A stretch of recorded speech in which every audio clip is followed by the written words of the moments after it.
So I think we are back.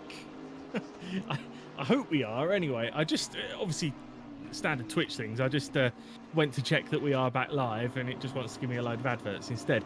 Anyway, this is going to be slightly different now because the reason why we took a little bit longer to get back live that time is we've actually switched to Johnny's PC, which means that we actually had to install OBS from scratch and go through all the settings very quickly. But I think we've got it done, Johnny. So you're now in control. God help us. The power's all mine. Well, it is coming through on Twitch, so I think we are all good. But yeah, so hopefully we're going to be okay now, because now if my PC crashes, all that happens is you lose a loudmouth out of the commentary box.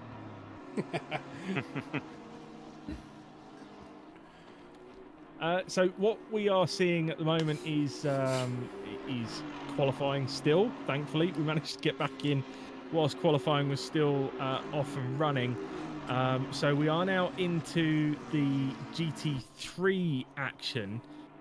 Johnny, I don't know whether you can see on your screen who actually took pole in GT4 in the end.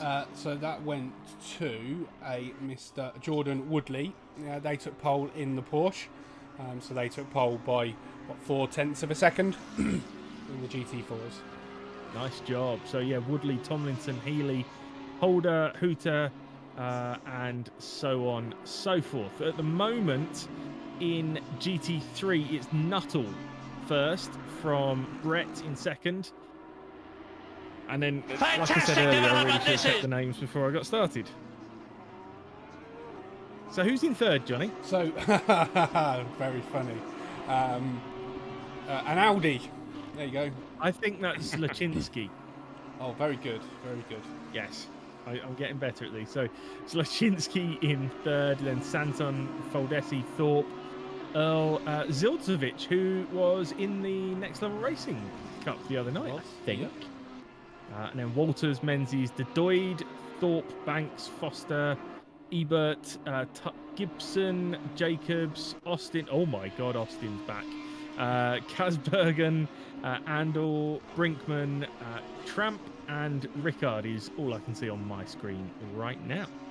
So then we've got Luca Bohm, Jana Schaltin, Heike van der Veen, Guerrero, and then the GT4 is going to Woodley, Tomlinson, Healy, Holder, Hutter, Rodriguez, Bain, Chittle, Cox, Thompson, Selecki, Winkler, Carlton, Wang, FH, Detas, Van Stevelen, Haar, Cotton, and Thorne is round out the whole grid.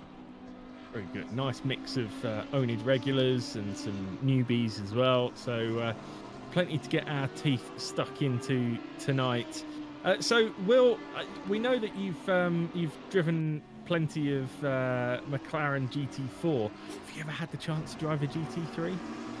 Yeah. So after a few test days with my team, they plonked me in the GT3 at Donington, and I did a session and impressed them enough for them to put me in for the day at Alton Park. The thing is, I'd never driven Alton Park before, and I didn't know my way around, so I had to come on the sim to learn, which way the corners go.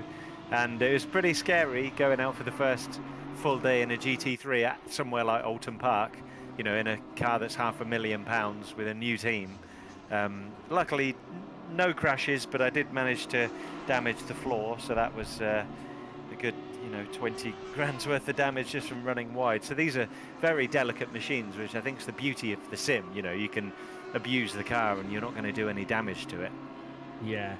No, nobody's going to let me or Johnny anywhere near a real GT3 car anytime soon, that's for sure. But what car was it you drove? Was that a McLaren as well? Yeah, the 720. The team has 720 as well. So just put me in it with the owner to compare times against and give him a bit of coaching. So yeah, I think the 720 is a good all-round car, but the Audi that we see on screen now has been really good in British GT. Both in GT3 and GT4 actually, and on the sim I think it's probably, once you can set the thing up correctly, is probably the fastest car. Well, I mean, you can see that the top 2 of the top 3 are in Audis, so I think it carries over quite a lot here too. Do you think the new Evo is much better than the last Evo? I think I found with the Audi that the thing's on a knife edge, and if you can get it right, it's really good. And if you're not getting it right, you're going to struggle. And something like the McLaren, you just plonk it on the track. We don't really ever change the setup in the GT3. You plonk it down, maybe adjust the camber slightly, depending on the tyre temperatures, and it's all good really. So yes, it's an interesting difference between the two manufacturers, and something that you can't take into account with the BOP. So it'll be really good to see how the cars progress during the 2.4-hour race. I've never heard Johnny this quiet. He must be concentrating. I love it. I am. I can't do more than 2 things at once. I get all flustered. Well, you're doing a cracking job so far. We're looking at Peter Brett at the moment, who's currently second. Is he up on his time at the moment? He's currently just over 2/10 up on his time, so not far off that pole time. Yeah, he's going to be knocking right on the door of that as he goes through 130R. He's now coming down into the Casio triangle, flicking over those curbs. And then good. He'll absolutely bomb it out the final corner. It's neat and tidy, isn't it, Will? Yeah, very neat and tidy. Let's see what it is. Has he got pole? Very close. It's going to be very, very close.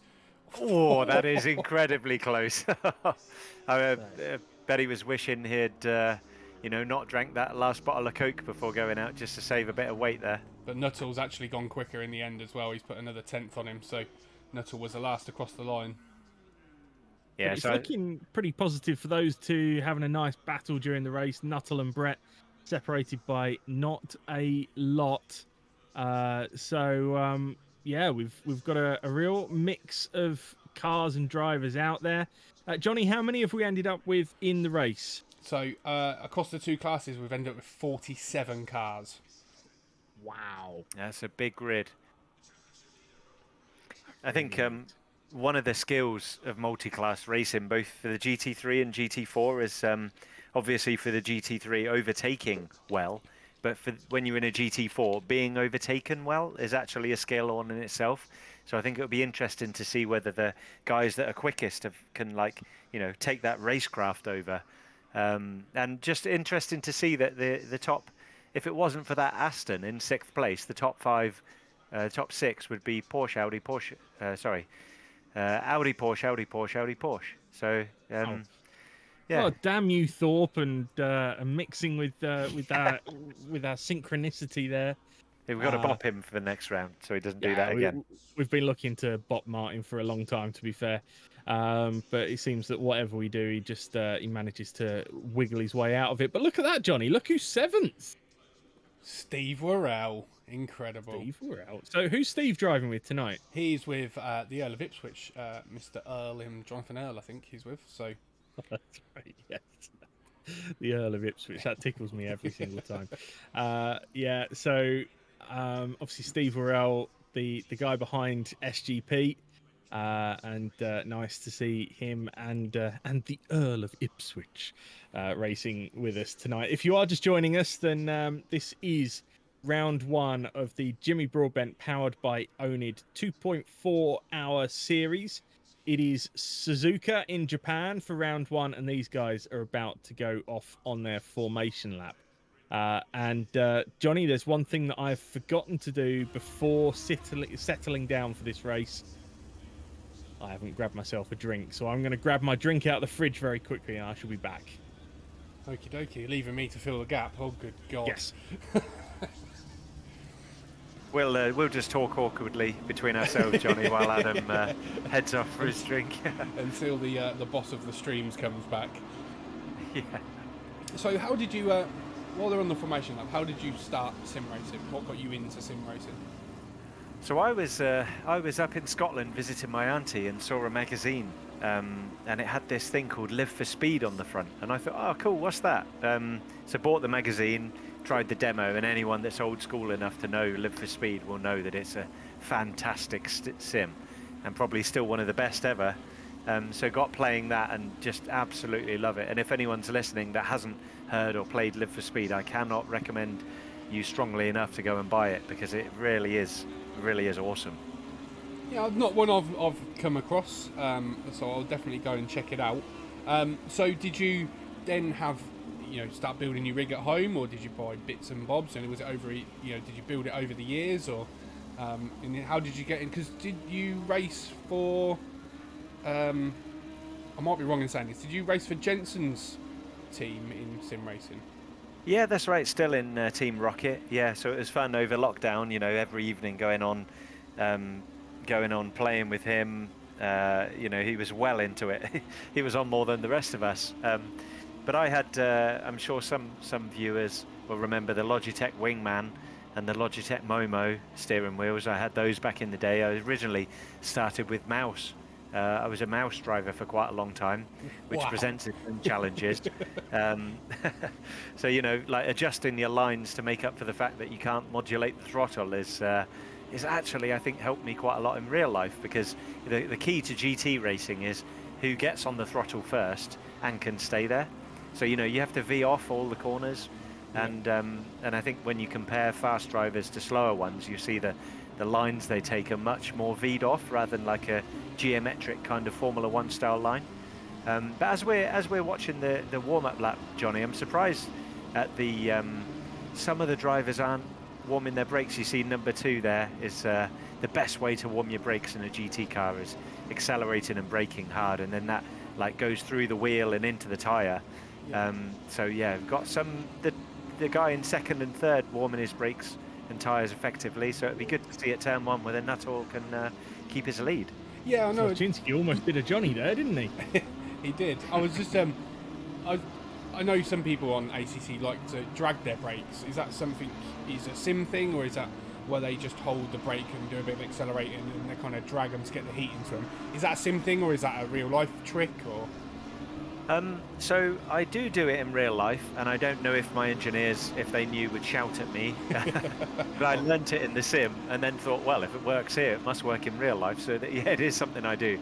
I find that weaving is not really very useful unless you can put a hell of a lot of load into the tyre. Yeah, it's good to know. We're heading into the Casio Triangle before we get started. But ladies and gents, it is Friday evening, so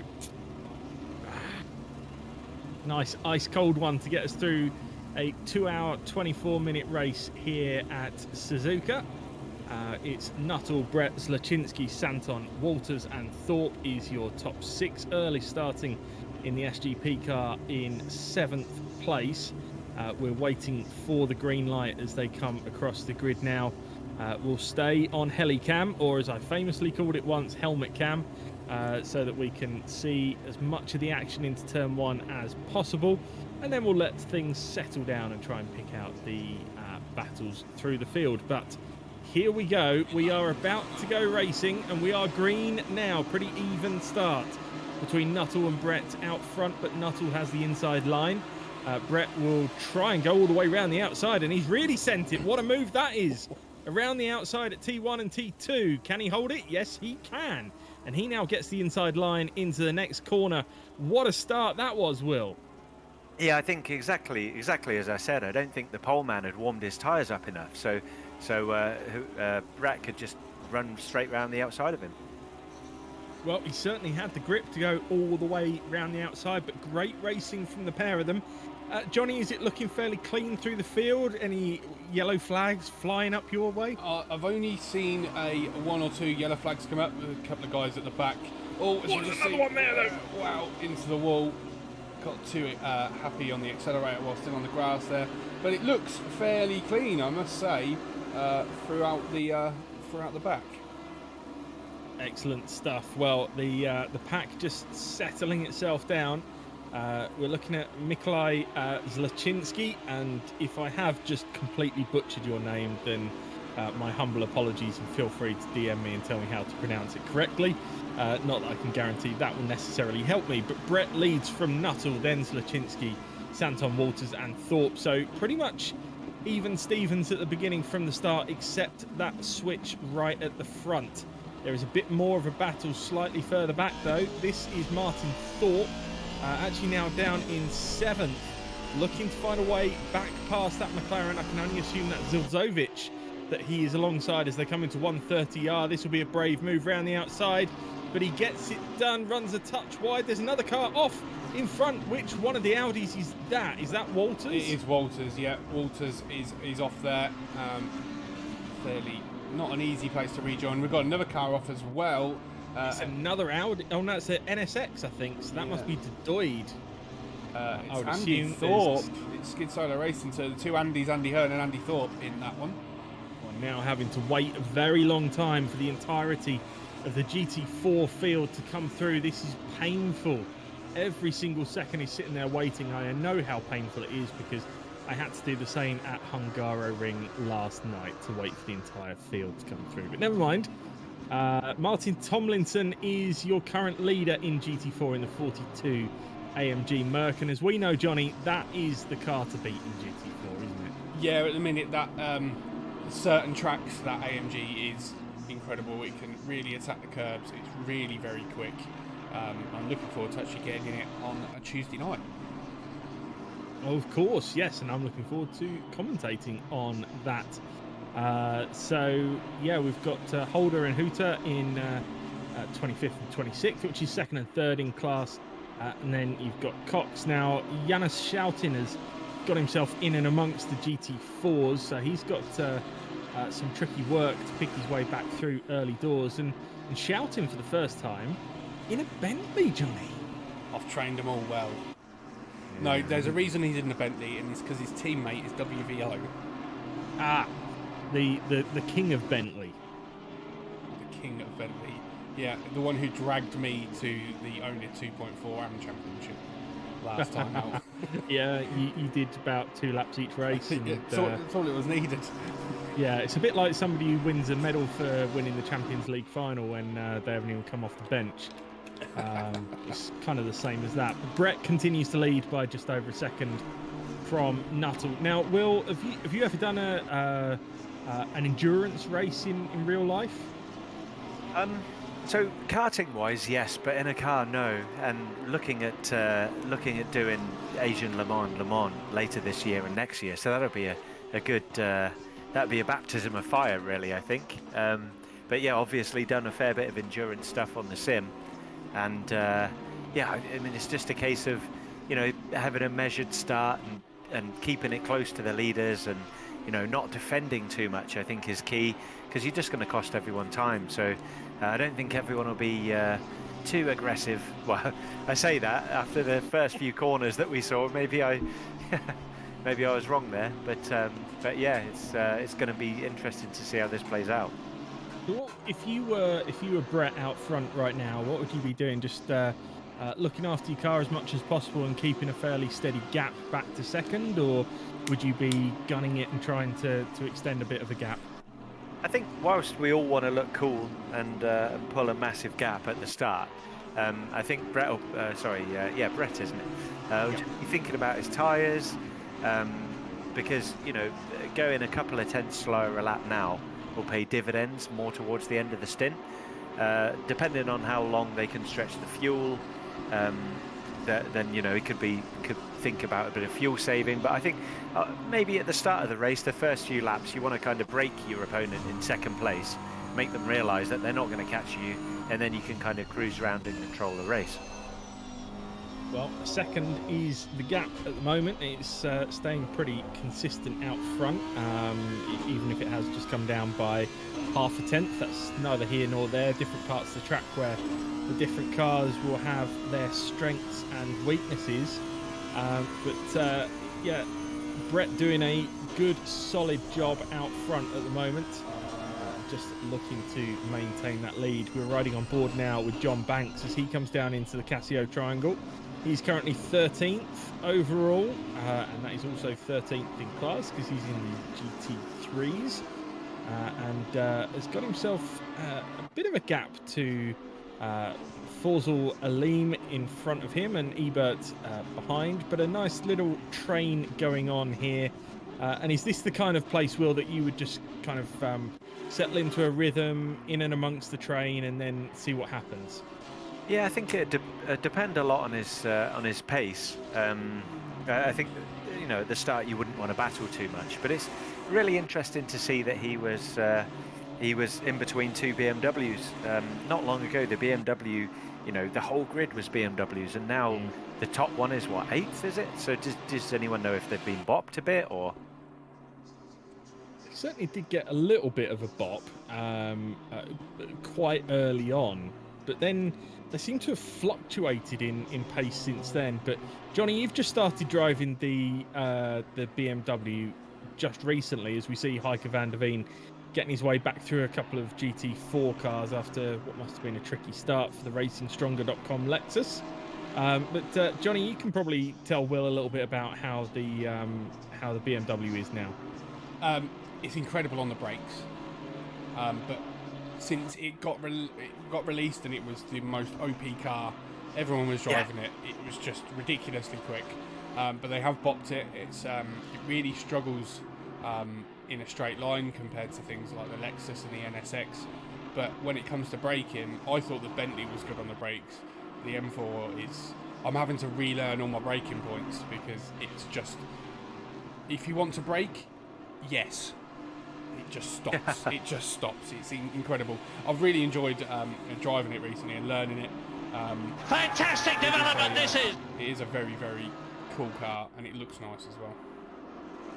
Now we've just got a new follower. I think that's St. Henelidas, or it could be all one word, in which case I'm in lots of trouble trying to say it. But thank you for the follow. I know there's been a few other follows since we went on air.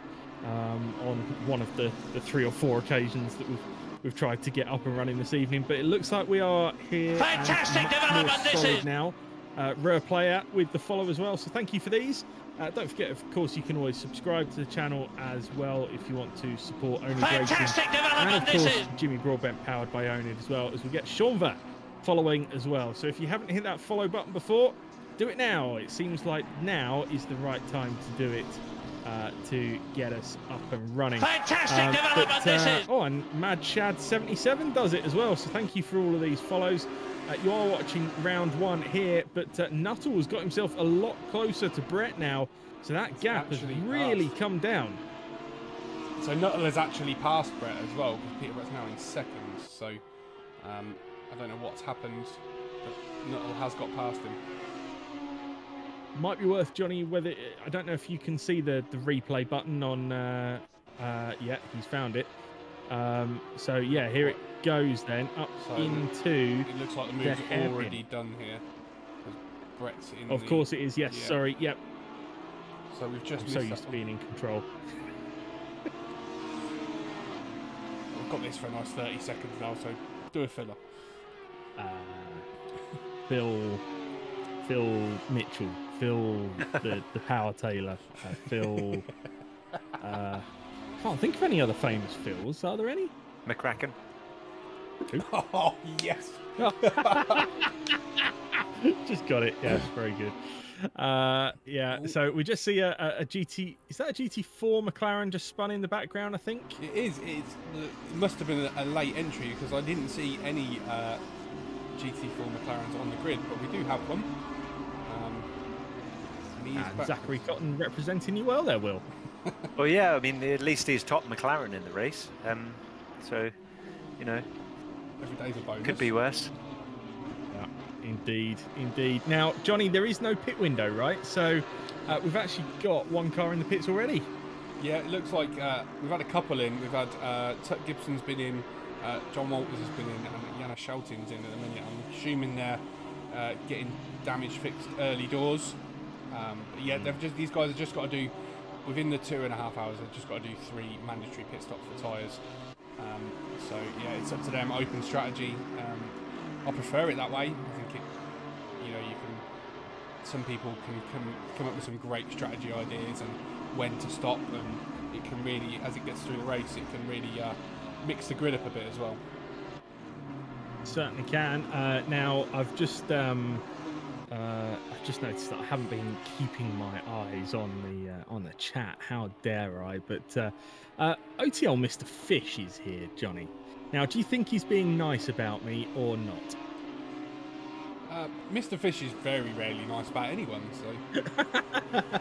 Yes, he said, does the D in Adam D stand for disconnect? Yes, I think it probably does. But there we go. Yeah, so plenty of you in chat. I am now monitoring chat, so feel free to chat away, and I'll actually pick up on what you're saying. As the battle rages on at the front, are these guys just going to be unnecessarily using up their tyres, Will? Oh, as Brett runs wide. Brett onto the grass, and I think I probably answered my own question there. Yeah, I think it's you probably wouldn't want to be battling, and I was just about to say that last corner here.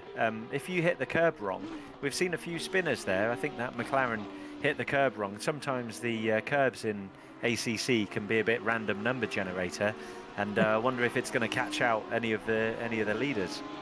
I like Indeed. Well, Brett actually lost the position there. Yeah, the curb at the last chicane caught me out famously once, Adam, didn't it? Oh, is that the one where you hit the end of the pit wall and went doink? Yes, yes, that was the one. Brett, desperate to get his way back past Lachinsky straight away. He's flashing his lights unnecessarily. That's a bit cheeky. Ben in chat says, we all remember that, Johnny. Cheers, bud. So I'm assuming that you ruined Ben's race as well as your own in that process. And Jimbo Mancy's. Oh, quality. Well done, you. So, you team up with a couple of sweats and then ruin their race for them. Good job, sir. Well done. But Brett, having lost that position to Zlachensky, desperate to find a way back through. Will, where is the best overtaking opportunity here? I think going along towards 130R or out of 130R into that chicane, really, or even into turn one. I'd be interested to know the strengths and weaknesses of the Porsche compared to the Audi. I think the Audi has quite good handling, but then again, so does the Porsche. So it's got to be one of those places, I think. Well, he's a little bit too far back at the moment. In fact, Zlachensky probably looks a touch closer to Nuttall than Brett is to Zlachensky right now. So Ben says the Audi's quicker down the straights. So we'll see whether the Porsche can close up a little bit through Sector 1. Are you a Suzuka fan or not? I love it. I raced here, I think the last race of the oNiD GT4 series was here. Am I right in saying? But yeah, I think it's a cracking track. Oh no! Oh. Sorry, that was Zilzovic was trying to rejoin after a moment at 130R. He's been collected by, I thought that was the SGP boys. It is that. Oh, that's horrendous. That is absolutely horrendous. That's going to be heavy damage for the pair of them. So that's going to be a pit stop. Now I don't know why Earl was quite as far down as he was, because they were a lot further up. But now just creeping back into the pits. That is a lot of damage, and that's where Johnny hit the tyre barrier at the end of the pit wall. But yeah, these guys having to come in, and they are going to be long pit stops, Johnny. That will be, full flat out go through 130R, and to meet a car full stop on the exit curb is going to be massive damage. But Stephen and the Earl of Ipswich, they're seasoned drivers, so they'll get that fixed and get back out, I'm sure of it. Yeah, Earl of Ipswich struggling to find the best way into his pit box there. Obviously the damage so strong, but it's interesting that both of them dragged their cars back rather than hitting the return to garage button. I think it makes a lot of sense, because actually they were fairly close to the pit entry, and you can actually save a lot of time just by dragging it back to the pits, can't you? Yeah, through that, especially because you're so close to the end, they've just got to drag it across the Casio triangle and dive in the pits. If they'd have returned to the garage at that point, you're looking at an extra maybe 90 seconds on your pit stops. So they've done the best thing there they can do. Hopefully not too long a pit stops, but we think there'll be 2 or 3 minutes in the pits. Martin thought the exhalation of air that I just made there was Martin got very squirrely through 130R, and of all the places in the world you want to get squirrely, that is not the corner, as Alan McNish might tell you, if anyone remembers that crash. I'm going to say, what was it, 2001? 2002. Was it 2002, was it? Yeah, that was a massive Monster shunt, of a wasn't it? crash. Yeah. And McNish, brilliant at crashing. Absolutely amazing. His Le Mans crash was pretty epic as well. Oh yeah, he doesn't do soft crashes, does he? He doesn't. Now, interestingly, the GT4's not just getting out of the way for these guys, but diving off the track for them. It's very kind. You don't have to do it that way, boys. But I say boys, but boys and girls, and everything else as well. We've got plenty of different drivers in this this series. Martin Thorpe, though, has got the run heading up towards the first of the Degners. Gives a little shove to Santon. Says, thank you very much, I'll have that position. And cracks on. That was a slightly more aggressive Thorpe than we're used to, Johnny. Yeah, it was. It was fair. A little bit of a door bang. Didn't give him any room on the exit. But yeah, that's not the Martin Thorpe we've come to know and love, I can assure you. No, but I quite liked it. Elbows out, Martin. And I'm sure Santon won't agree, as he got a little shove going through Degner 1, but Thorpe was definitely up the inside and is making his way forward. We're picking up on Dom Healy here. So another name fairly new to me. I recognise it from something in the past, maybe some of our other Jimmy Broadbent events, but great to see so many people new to the community in this race here. Now, Johnny, this came together as a result of a couple of 2.4 hour socials, is that right? Yeah, so it came about, we did the original oNiD 2.4 hour series, and it kind of, everyone really enjoyed it. We then went on to do one in round Spain. Me and you did that in GT4, yes. Over on Jimmy's Discord and on his SGP site. And the feedback from the race was amazing. We need a series. You know, it was brilliant. Everyone really enjoyed it. So that was about a month ago, and we launched it about a month ago and said, look, this is what we're going to do. And I think within the first 20 minutes or so, we had 30 or 40 sign-ups. It just went mad. So there's obviously a call for, you know, a lot of guys like the longer endurance races. You know, I love the team aspect of ACC, and I love doing 12 hours and 24 hours and 6-hour races. But these ones are a little bit more manageable and a little bit more, you can do them more regularly because they're not massively, you know, too long. So there seems to be a call for it, and, you know, look at the numbers, 47 in for this race and 56 signed up, I believe. So it's good numbers. Certainly is. Now, these guys are having an absolute ding-dong of a battle. You've got Hooter, Cox and Healy all together.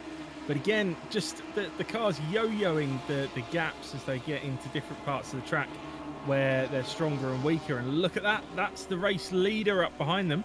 Or should I say race leaders. So Zlaczynski has stayed with Nuttall. They're going to blast past on the run up to 130R now. So there we go. 5 cars all together on the track up the back straight. Zlaczynski will want to tuck in to be as fast as possible through 130R. As you see, Cox then run wide, and that's Hooter run wide and loses position to both Cox and Healy in the process. But Cox then runs wide. Healy tries to hang up the inside. Hooter holds on, and they will go side by side down the straight. You'd expect the Aston to just pull away a little bit, as here comes third place Brett up the inside. But that Aston should have the legs on the Ginetta down the straight and will be up the inside to retake the position. But meanwhile, Cox cut the chicane and has got away as a result of these two battling as well. So all kicking off a little bit further down in the order. But they are battling over second overall in the GT4 class.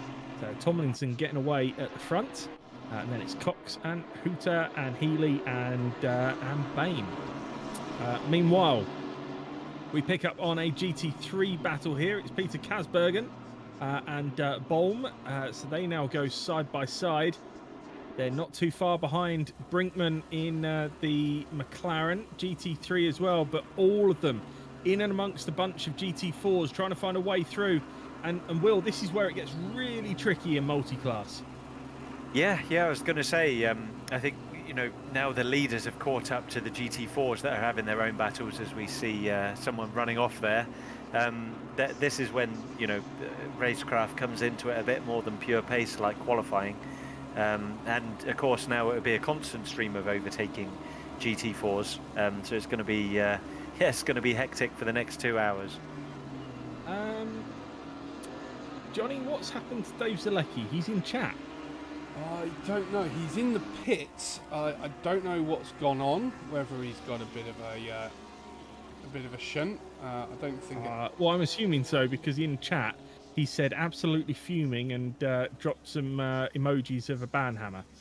So I'm assuming he's not too happy about something. But also, knowing Dave, he is not going to type in chat anything relating to any kind of incident because he wouldn't do that. But Dog Juice is here. Good evening, Dog Juice, and he said a very warm good evening to everyone. Yes, it is, sir. It is sweaty as here. But Dave off and running again. I'm sure we'll find out later on exactly what happened to Dave. Interestingly, I just want to pick up on 2 of the top 3 are Ginettas in GT4. I'll tell you what I want to pick up on. Look at his teammate. So it reads, Willie Thorne eats big dinners. So does Adam D, sir. So does Adam D. Oh, good stuff. Well done, Willie. I like to see that. So Parkin's in chat as well. Earl of Ipswich as well. So does that mean Steve Worrell's in the car? Yes, he is. Yes. And he said that went well. Ha ha. Now fighting from a whole 2 laps down. Ha ha. Well, at least he's laughing about it. It could be worse, but yeah, we did catch what happened to you live on stream. Really unfortunate, but fair play to you guys. Cracking on, carrying on. That's exactly what we all want to see. As we pick up on the battle between Santon, Jacobs, and Andel. This is for 5th overall. You've got a Porsche followed by 2 McLarens. Oh no, Steve Baines DC'd. Oh no! I'm sure you can get back in, Stevie. Yeah, you can get back in, you can crack on, and you'll probably still be ahead of Dave, so you might as well. So this McLaren looking particularly racy right now, as is Jacobs just ahead of him. Santon holding on. WVO in chat looking at recovery race. P38 at the moment, hope we get somewhere, I'm sure you will. And Earl of Ipswich saying, yep, we are fighters. Steve, fantastic development this is. I wonder if Szyslinski's had a bit of a problem because he was right on the back of Nuttall and now he's dropped right into the clutches of Brett, who was 3 seconds behind. He really has. So yeah, he's now 3.6 off the lead. Well spotted that.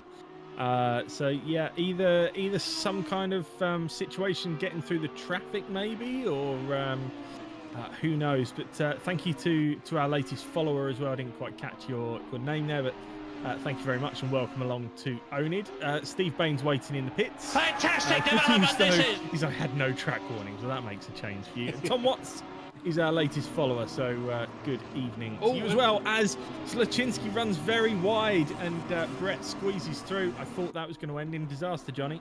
Yeah, it did look like he was going to try and keep his foot in and have a bit of a dodgy rejoin, but he managed to keep it in one piece and Brett's managed to scamper on past. But yeah, all this fighting has caused, what, a 4-second gap to Nuttall now. It certainly has, and you probably heard me go in the background, and that was, I saw Brett getting very squirrely across the curbs on the exit of Degner 1, so I thought we might have seen him running off into the gravel as well, but he managed to hold on to it. So Nuttall from Brett from Zlaczynski. I believe, is that us back to our grid? Yeah, I think it is, yeah. I think it is, although Thorpe has done a pretty good first stint to get himself up to 4th. I think he was 6th on the grid, if I remember correctly, so he's made up a couple of spots. Santon, Jacobs and Andel still going at it hammer and tong, and then it looks like we've got a battle between Banks, Menzies and Foster as well. And then Tramp and Brinkman pretty close together, and Kasbergen and Bolm pretty close together. So plenty of action through the field as we pick up on Darren Menzies in a Golf BMW, looking good, that one. Steve Bain's back racing, and Ben just dropping his commiserations to Earl of Ipswich, saying super unlucky. Fair play, plenty of time left. Indeed there is. 1 hour 57 minutes of this race left as Menzies runs very wide to try and find a way past Banks in the Audi directly in front of him. That's the 84 car that we saw some action with earlier on in the race. Will, have you ever been to Suzuka, or do you fancy it in the future? I've never been, unfortunately. There was a kart race there, the World Cup back in 2009, but I didn't go, and I'd love to go. It's one of my favourite circuits, that and Imola. But guys, I just wonder, didn't we see De Doogod in P8 facing backwards in lap 1, and now he's up to 8th? Is that the same car? That's a good question. It must be. Perhaps he got lucky and was managed to spin it back round. No, it wasn't, was it? It worked out it was the Skid Solo car. Oh, okay. Yeah, We thought it was De Doid, although I much prefer your pronunciation. De Doogod is, I might stick with that one, to be fair. Because he is doing good. He is doing good, you're right. But where is the Thorpe and Hearn car now, Johnny? I'm assuming that's still behind some of the... Yeah, they're down in 44th overall. They're back in the pits. I'm guessing that might be for a scheduled stop, maybe. Maybe they're going to do this because of their early damage. Maybe they're going to go into 2 1-hour stints and get it done. But I'm assuming we'll see Andy Hearn in that car fairly shortly. Yeah, I wonder if... oh, no, they have had an accident again. Just having it confirmed in chat right there, so it is not scheduled, unfortunately, but still, at least you haven't had to be towed back by the RAC yet because you've run out of headlights somewhere outside of Canterbury.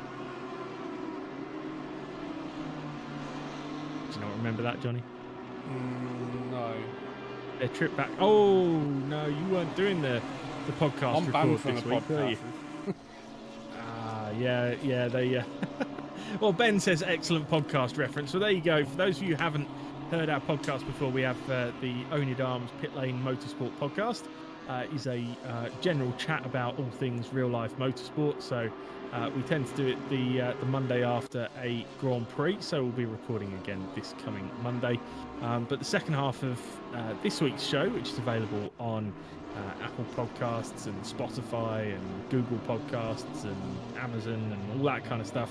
The second half of this week's show, we talked about the Le Mans 24 Hours from a fan's point of view, because Andy Hearn went there, but they had a bit of trouble getting back with their van. So if you want to find out how that story ended, then you need to search for the oNiD Arms Pit Lane Motorsport podcast, really. I think we're going to start seeing some pit stops now, more scheduled ones. Within the next kind of 10-15 minutes, we'll start seeing people taking their stops and mixing up the grid a bit. But everyone seems to have spaced out a little bit. We've got a couple of close battles. We've got this battle with Luca Bolm on Kasbergen, and a couple of in the GT4s. I don't know whether it's because we've seen a couple of GT4 Astons tonight, but the wing on the back of that GT3 Aston just looks giant all of a sudden. Yeah, I think it's just because we've seen some GT4 cars. Bain's back in chat, by the way, saying, now learnt that you need to reload your setup after rejoining. One track warning already, but blaming it on default setup. Fantastic. I'm blaming it on your driving, Bain. More track limit warnings than Dave Zalecki these days. That's saying something. Yeah, it's no longer drive-through Dave, it's drive-through Bain. Yeah, indeed it is. Bane of my life he is, but there he is. He's out there and cracking. Parkin said, thought my has caught the... Oh, thought my PC caught the Adam virus, was just installing driver updates. Phew. Right, okay, I'm glad you also clarified what you meant, because thought my has didn't make much sense. He's Bane, northern. even whilst driving, has managed to type oi. Yes. He mastered the Dendy strap, we called it. I think it was it here, Will, that you were talking to me and Ben on stream while going down the straight through 130R? Kyle Army. I think it's Kyle Army.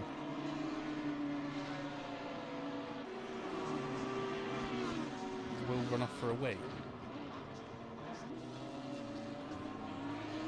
Maybe. Well, I took a moment to swig some beer then, so you almost got a massive belch out of Adam when I realised that somebody else needed to talk. But there we go. I managed to keep it down for the moment. But we are in the oNiD Arms, so drinking a pint and having the occasional belch is to be expected, really. I'm on fizzy water. Fizzy water. I like fizzy water. So do I. I thought the lemon and lime one. It's just like Sprite but without the sugar. I know I like the sugar. Yeah, we know. Oh, we've got a car off there That's in the the, background. That's a GT4 McLaren. I'm assuming that's Mr. Cotton again. Yeah, it is. He's under the yellow flag. But he's a real still shame. going. That's the main thing. Fair play Yep. to him. Fair play indeed. Getting his racing pointers. That car looks a bit beaten up on the front, nearly a bit beaten up at the rear there. Yeah, that was almost a rejoin to end all rejoins. But Will's back, Johnny. There he is. Did you run away for a minute there, Will? I did indeed. We were just talking about Stevie Bain is actually typing while driving. I said, he's mastered the Dendy strat. Massively irresponsible. So Steve Worrell is in the car for the SGP boys, and he's battling Yana Shelton for 30 seconds. So they got that damage done pretty quickly, and I think the Earl of Ipswich posted earlier that Steve's actually setting purple sectors on, so he's flying. I don't know what's happened with Steve of late, but he's all of a sudden like 10 times faster than he was when I first saw him on track. He's a quick boy, isn't he? Yeah, well, when we raced the 12-hour of Suzuka, he was in the SGP car, and he was very quick, very, very quick, and he unfortunately binned it with about 2 laps to go, going through 130R, but he was really, really quick, and we struggled to keep up with the SGP car that day, and we had Mancy and Brown. Well, he's got himself past Shouting, and that's one way of sending it round the outside of a GT4. Wow, foot in, good lad. I think he won't want to do that too much. That'll be a track limits, definitely. And he was a bit naughty squeezing the Bentley into the wall there. Well, Steve Worrell on a mission. Johnny? Yes. Breaking news. Princess JT's here. The Princess of oNiD, she is here. I always thought you were the Princess of oNiD. Shut up. No, you're just the Queen of oNiD. There we go. SG30 for Bohm. That's unfortunate. So that must have been in a pit stop. But we're looking at Foldesi now, who's trying to find a way past Ebert, who is also in a BMW directly in front of him. The two of them getting a bit wiggly wobbly through Spoon Curve as we've got Thorpe and Andel in the pits from further up the order. And I think, Brett has also been in the pits, look, because he's down in 14th now, but has only got 2 more of his mandatory stops to take. So, and Foldesi also decides to dive into the pits. Now, to any of you who spent a lot of time working on your liveries and submitting them the right way and everything like that, apologies that some aren't showing up in this stream. Obviously, we had to do a very last-minute switch to a different PC for the streaming, and there wasn't time to get the liveries loaded on that one. The original one certainly did, but for the stream for round 2, we will be fully liveried up for all of you guys. So Dieter Santon in the license to spin car, 53. just coming out of the hairpin now and taking that long run up to Spoon Curve. Spoon is a tricky part of the track, boys, to pick your braking point and get it just right, isn't it? Yeah, definitely. And there's a few different lines around there. You know, you can attack it, take a bit of time on the way in, and then lose a bit on the way out. Or and you see the GT4 McLaren definitely getting out of the way there. But yeah, there's a few different ways to do it, and whatever way you do it, it's tricky. Yeah, it certainly is, and actually, you know, you want to carry as much speed up the straight as possible afterwards. As we pick up on two cars trying to carry as much speed up the straight as possible, we've got Oh dear! a horrendous incident between the pair of them as a result. So Mohammed Fawzal Aleem is the one who's come off worse from that. I think, was that Menzies going through, Johnny? I think it was, wasn't it, in the Golf BMW? But Mohammed, with all kinds of problems there, just missed it in the replay, unfortunately. But that is going to be a pit stop to fix some damage, and no doubt a little incident report afterwards for the stewards to take a look through. But interestingly, Menzies has pitted at the same time as well, so this isn't exactly going to separate them on track, except you would think that Aleem might have a bit more damage to fix than Menzies. Let's go and have a look at the leader in GT4. He's got a fair gap to Healy in second. So Tomlinson rattling round in that AMG, and we said earlier on it's definitely one to beat. It just seems such a stable car at the minute, and one to catch. Some recent updates have dialed some of the understeer out of that car that was there. It's still fairly understeery compared to others, but in a nice way now. If there is such a thing as nice understeer. It's exactly how I like a car to handle. It was really nice, so stable at the rear, and you know exactly where you point it, it's going to go. Yeah, lovely car to drive. Johnny, do you want some expert analysis on that incident that we saw a moment ago? Yeah. We have some expert analysis from Dog Juice Jackson in chat. Basically, he's taken a real hard look at it. He's thought about it. He's analysed it from all of the different angles, and he said that was rank. That's fantastic. When the FIA knew the new steward, I mean, Dog Juice, put your name forward, please. You'd probably be better than Massey anyway. I can just imagine partway through the Grand Prix, race control message, 5-second penalty. That was rank. Talking of rank, Raf Naika, and I'm not saying your rank, sir, but the fact that you've picked up an SG30 is that's particularly painful. I've got a horrible feeling that might be a driver swap from Mohammed, who's just got out of the car. So not. Oh, as we see, checker in the wall for Speedo Racing Team. So yeah, some of the concentration just beginning to slip. What are we? Sort of 40 minutes into this, are we? Something like that. Yeah, about that. I don't know. I can't do maths on the fly. But maybe just 40 minutes. Yeah, maybe just some of the concentration starting to slip, Will. Yeah, I think it's about this time that you do get a bit tired, and the fuel, the fuel's not low enough that the car's nice and light, and the tyres are quite worn. So it's often this middle phase that's normally the most difficult, really. Especially if the majority of people will be in the kind of temperatures that we've been experiencing in the UK today. For anyone outside of the UK, we're all sweating because we're reaching the kind of temperatures that most parts of the world get all year round, but just over 30 degrees for us Brits with no aircon is pretty sweaty. But I feel sorry for anyone who's on the continent right now as well. I mean, there's been I mean, Spain has been over 40 degrees today.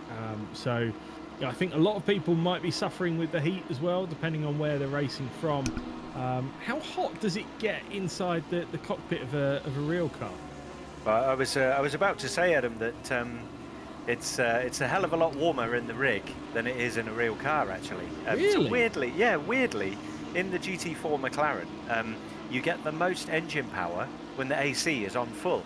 So, you know, the engineer comes over the radio and says, "Have you remembered to turn the AC on full?" And I'm like, "Awesome, yeah, thank you." It's not so pleasant when it's cold that you have to have it on full cold. But yeah, weirdly, the race car's a lot cooler. I think the fireproof underwear and the suit means that when you get warm, you do get very warm. But I tell you what, I sweat a hell of a lot more in the sim than I do in the car. Right, in which case sim racing is now unrealistic, and that means that I must have an air conditioner in here. Yeah, you can ask your missus for it. I think that would be Stevie Bain says not Scotland. No, it's been a lot cooler in Scotland. In which case, Bain, you have no excuses. Dave So just crack passes on. for a position there. Yeah, and Hoare not impressed, giving it the flash afterwards. It was a robust Dave manoeuvre, actually, that wasn't it? It was robust. But Dave's probably got the bit between his teeth. No one likes a raging Dave. Let's not go there again. I've got a raging Dave. Cameron in car 30 is our latest pickup, an SG30.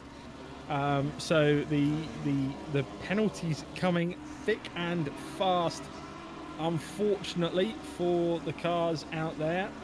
But as we pick up with John Banks now, Will, in real racing, how does the pit lane penalties work there? I assume it's a little bit different. So it can be a few different ways, actually. So you can get given penalties during the race. A guy in my team was given a 5-second stop go in the race on Sunday for helping someone out of the way, should I say? And they were furious. Johnny strapped. They were furious. The whole team was furious. But I personally think, well, I hope none of them are watching this, but it was fully justified. And then you can get penalties applied after the race. Obviously, the sim sees and knows all. So quite a few times, I get drive-throughs for being out of position on the start. You know, if you're trying to see what's going on and you're a bit too far to the left or the right, you automatically get a drive-through as you go across the line to start the race, which is rather frustrating. Well, Banks is currently trying to find a way past the Doid here, or what was it we decided earlier? The do good. To do good. Yeah, I like it. Banks got really sideways through 130R though. Johnny, that's a pretty scary place to get your car sideways. Yeah, definitely. It's sort of frightening to get your car sideways through 130R. I'm kind of glad we're not doing Suzuka. It's not a favourite track of mine. It's weird, isn't it? I mean, it is one of the most incredible racetracks in the world. And real life racers absolutely adore the place. But yet, the majority of people in sim racing really don't. I wonder why that is. Any thoughts, Johnny? I think it's quite a twisty, turny track. Most people will complain about Sector 1 and the S's, and I can see why, because if you don't get them spot on, it just ruins your lap and you lose so much time. And 130R is probably one of the, apart from probably Eau Rouge, is probably one of the scariest corners on ACC, in my opinion. Yeah, I know what you mean, although it still doesn't scare me as much as trying to break down into Paddock Hill, as we see Fleety sending it up the inside of Gordon there. Gets it done quite nicely. That was a nice move. Yeah, so that was Fleety actually passing a car for position, but that car has just gone into the pits. So Fleety is our net leader at the minute. He's obviously come into the car, and he's got a comfortable gap back to second place, 6.5 seconds. Well, that looks like the Skid Solo car just in front of them, the Castrol liveried NSX, battling with a McLaren. So these guys are a lap down on Fleety, who is teammates with Nuttall, trying to find his way through. And yeah, just put enough of a nose up the inside that the McLaren went, okay. Yeah, so Squad 17, first time chat. Thank you for that, sir. I wish I signed up for the GT3s in time. Don't really like the 570 that much. What do you say to that, Will? Someone who doesn't like the 570. What's that all about? Well, I hated the thing until my friend Michael O'Brien actually showed me how to drive it. I was absolutely rubbish in it. I just like full on understeer. So yeah, I see where you're coming from, Squad 17. Well, there you go. That's your message from a real life 570 driver, Squad 17. Dog Juice Jackson says, "Mate, I love it. It's mustard, but I'm rubbish at it." I assume he's replying to Squad 17. And unfortunately, we no longer have a Raging Dave, Johnny. Oh, I don't know what happened. I've just seen yellow flag for Steve Roel as well. He's had a bit of a moment, and that was a very camp all from me. Catch that. I think he's going to drop it all by himself, isn't he? Oh, yeah. Gets a snap of oversteer. Manages to save it pretty well, though, and a solid rejoin as well. Oh, that wasn't nice. Steve getting the elbows out. Johnny, do you think that was a case of this is an SGP race, this is my ball, I can do what I want? I don't think Steve would be like that at all. No, definitely not. It's only generally me that's like that. Yeah, that's true. Yeah, it's a Johnny phrase, isn't it? It's my ball. I can do what I want. By the way, so temperature update. WVO says it's 33 degrees here in his room, and he's not even driving yet. Wow. Well, just a temperature update from my point of view. It's 31.2 degrees in the sim shed with 52% humidity. Beautiful. All out Fops, another first time chatter, another great name. Says, had a great stint, but oh boy, I am sweating so much from this British heat. Yes, British we heat. feel you. British heat is the hottest heat. That's 100%. It's definitely the sweatiest heat, isn't it? Yeah. Oh dear. Now Shumi771. We don't do instant chat in stream chat. So if there is an incident to look at, then please submit an incident report. We'll communicate all the information afterwards, and you guys will be able to do that nice and easily. But for now, we pick up the action with Lucas de Doid in the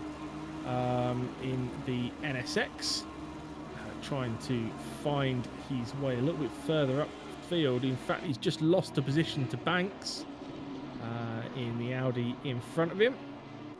Earl of Ipswich says, "Steve is my hero. He's providing the entertainment tonight." Damn straight he is. WVO says, "Check it when I'm driving. It'll be 35 degrees. And if I go sweaty, it becomes 50 plus. Nice. The Formula One drivers complain about heat, but it's nothing compared to a sim rig, is it? I mean, come on. No, 100% no. Especially not a shed sim rig. Yeah. I can only imagine what it must have been like for Jimmer in the early days. Well, that's probably why he wore the headband, wasn't it? To mop up all that sweat. Yeah, that's very true. Do you know what? He does all this amazing merch. You never see him selling any headbands.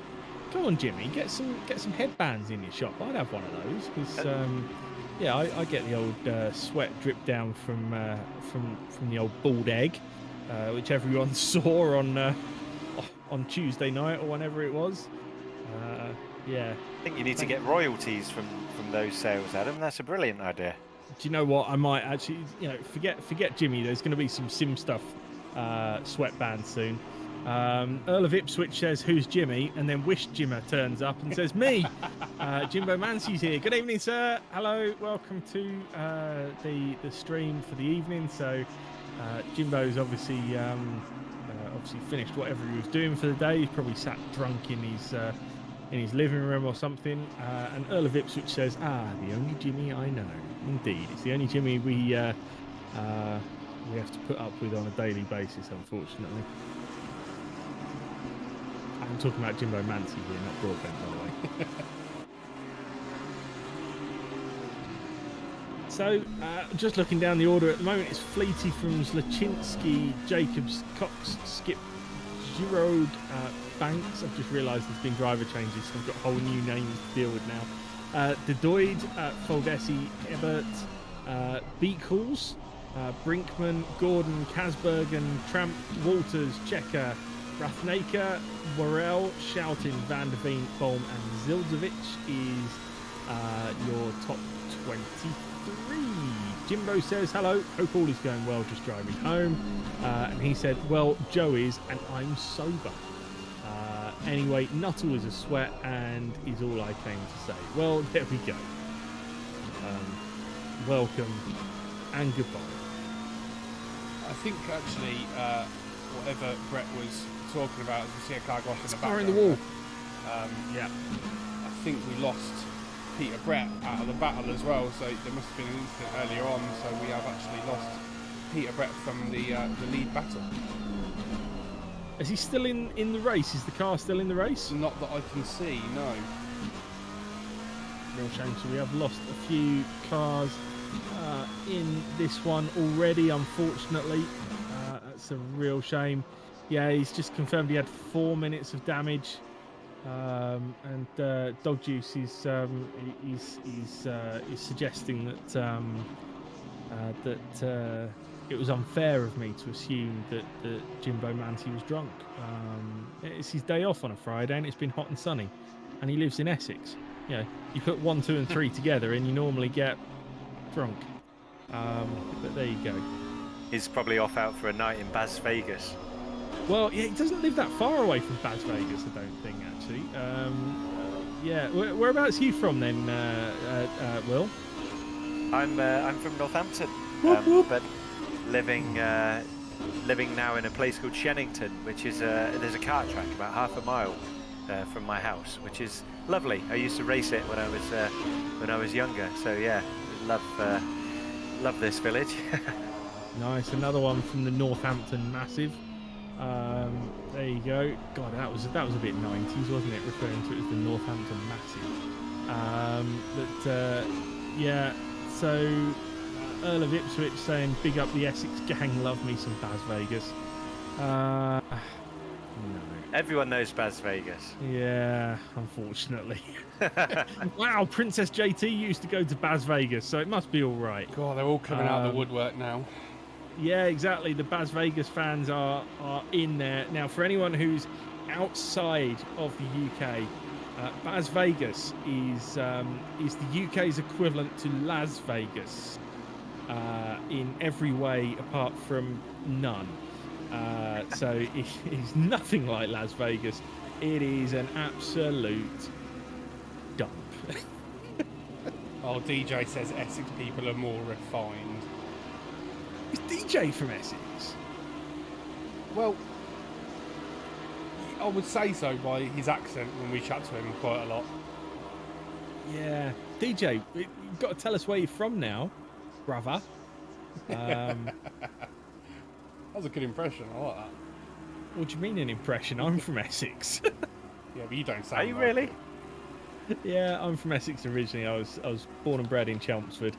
Yeah, lived there for the first 18 years of my life. Yeah, then went to university in Stoke. Left uni aged 21 and went, I can afford to buy a house here. And then stayed in Staffordshire ever since. Earl of Ipswich, big up the Chelmsford gang. There we go. Yeah, Chelmsford. Wow, born and bred. Used to go to Red's nightclub on a Thursday night. Well, that was until I got old enough to actually start going to nightclubs, and then I was able to go into places that you were allowed to go to. Yeah, I used to go to Duke's Genesis on a Thursday night for its easy when it's cheesy night, as we see multiple bumps through the Casio triangle, and I think that was a bit of lapping incident between a GT3 and a GT4 BMW. So the GT4 Yeah, it was left its Heike. nose in. It was Heike van der Veen that's been spun round there. He was in a better position. That looked like a BMW, wasn't it? It was a Lexus. You're absolutely right. So Heike gets spun round, and then there was somebody else caught up in that as well. I think that was Bolm, was it? Yeah, it was. I think it was Bolm. Yeah, he managed to get past. Yes. Right. Okay. So just back on the Essex thing. Princess JT says there's a soft play now where Liquid used to be. Right. Good. Earl of Ipswich says he's in a tiny village just outside of Chelmsford. I could try and figure out where, but I'm not going to. I'm going to take a gamble on South Wooden Ferrers, though. Andy Hearn says he's only 20 minutes from Chelmsford. Good lad. Dog Juice, he's from Lewisham, but he says Essex has got Lakeside. So there you go. Will, I think we need some more Northampton folk in here. Hang on a minute. Princess JT says Chelmsford was good for a night out. Now, the thing is, I wonder how old JT is, because is it possible that I would have been in a nightclub at the same time as JT many, many years ago? Or is she significantly younger than me, do you think? I think a lot of people are significantly younger than you. Do you want to try saying younger again, or are you going to say longer? Shut up. Yeah, okay. You haven't swallowed your again tonight, have you? Fuck off. Ah, dear. Oh, hang on. Earl of Ipswich says South Wooden Ferrers is nearest town for me. Some would say it's cold here.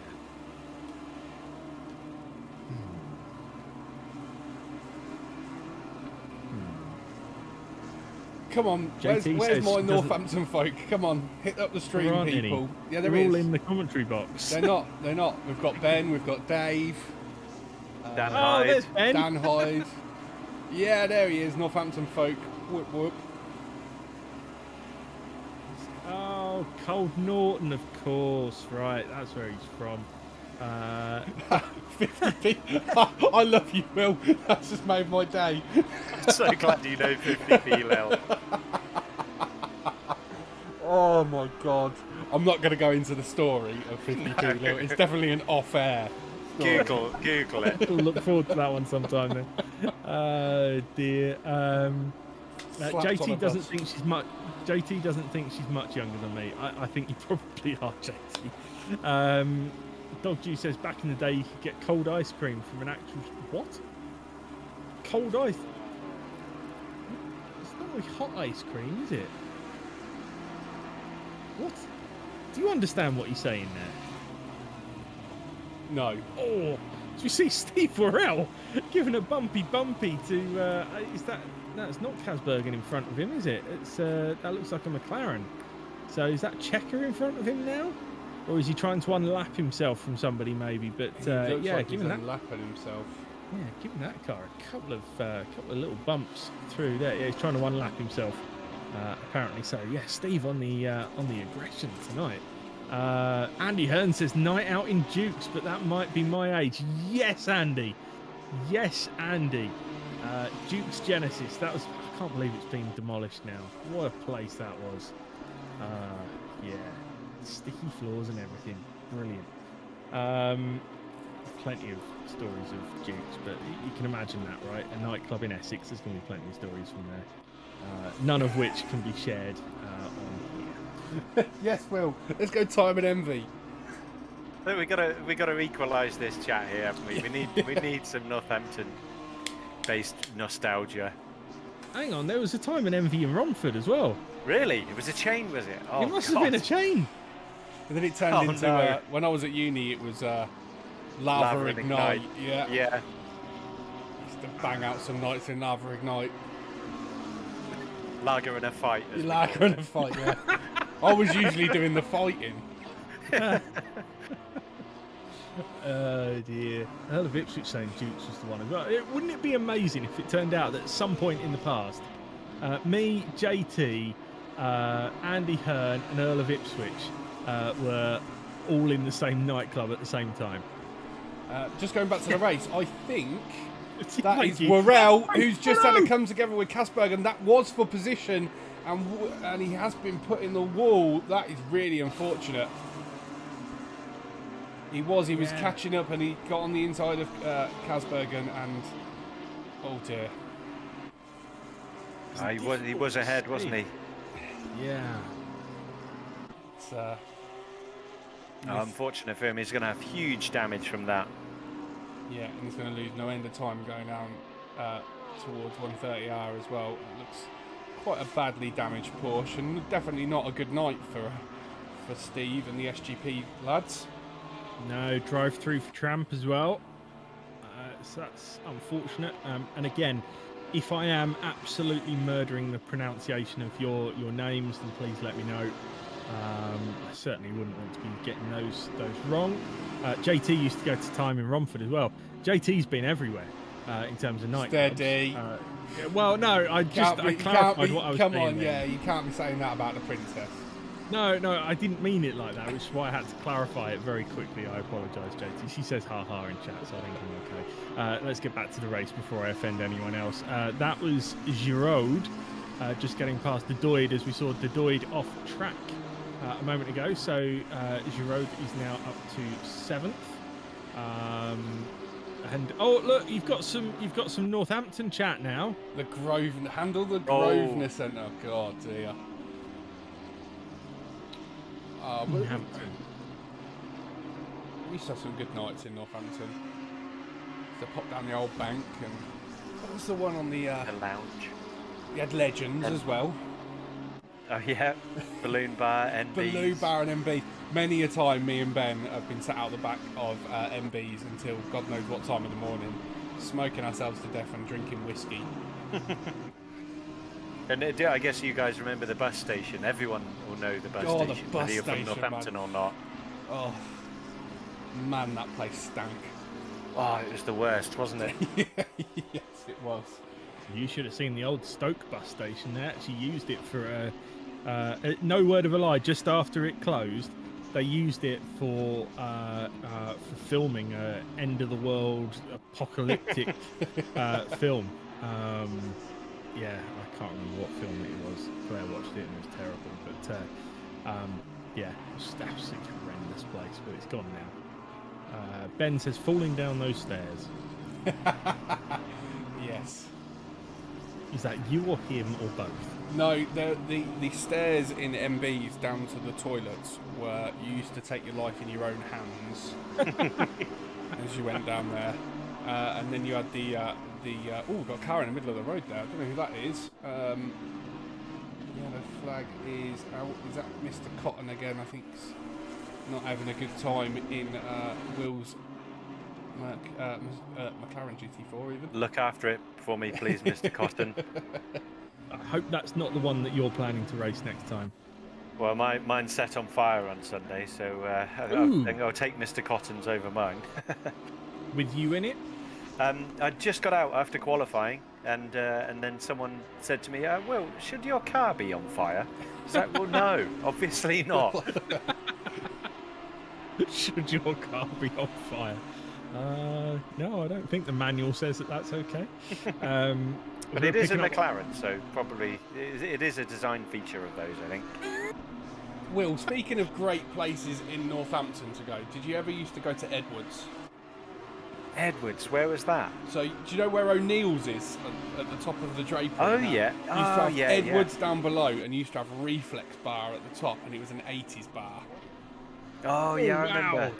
Sorry, I was just watching the racing there, and Walters was having a bit of a moment with Gordon, I think. But anyway, you guys crack on. Well, there was a Moon Underwater as well on the Market Square that they've remodelled about 18 times. Yeah, you had was it Moon on the Square, wasn't it? 'Cause it was on the that's it, Square. yeah. And you had Chicago's next door. Yeah, that's it, yeah. Used to go for Grab a Granny night. Used to love it now. Yeah, that was a bit before my time. Hey. There was a Chicago's in Chelmsford as well, and and an Edwards.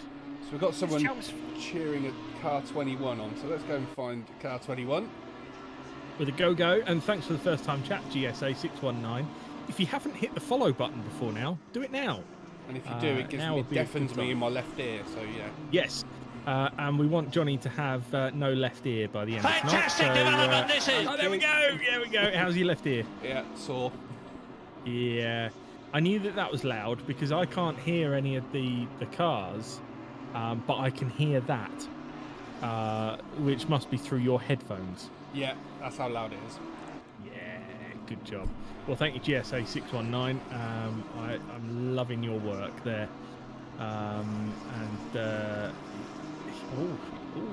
Steve's in chat talking about incidents. Oh, no instant It's an chat, apology please, note. Mr. Verm was up. So GSA 619 is cheering on 21, which is the Sim Racing Lanka team. So I'm going to guess I was just going to say that it's a team from Sri Lanka. Yes, it is. So Savi Rathanaika is in the car right now. And we saw Mohammed in the car earlier on. We saw involved in an unfortunate incident. Foldesi now is right up behind the Dogood in the Honda. So nice bit of action here in GT3s. Your order, by the way, Fleety is out front by 16.2 from Zlachinsky. Jacobs is third. Then it's Cox, Banks, Giraud, Dedoid, Foldesi, Skip, Bleakhoys, Ebert, Brinkman, Walters, Gordon, Checker, Rathnaika, Kasberg and Bolm, Zildzovic, Tramp, who has now got an SG30 off the back of his drive-through, Van Oosten, Earl and Healy. So Healy is currently your leader in GT4s. And how long stint?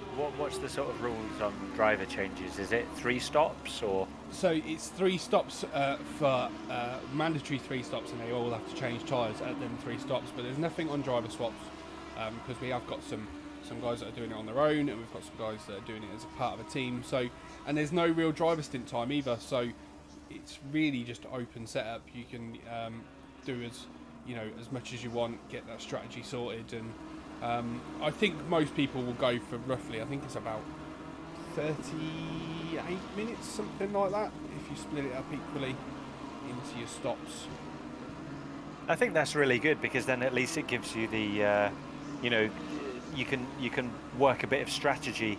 Have the first stint really long, say, or pit when you approach GT4s. In a lot of series, you kind of you must pit between 40 and 45 minutes, and you don't really have that flexibility. So I think that's a really good thing for this, actually. Yeah, I think for the sprint racing, we always have kind of put a pit window in, whether it be 10 minutes, 20 minutes. The longer races have an hour.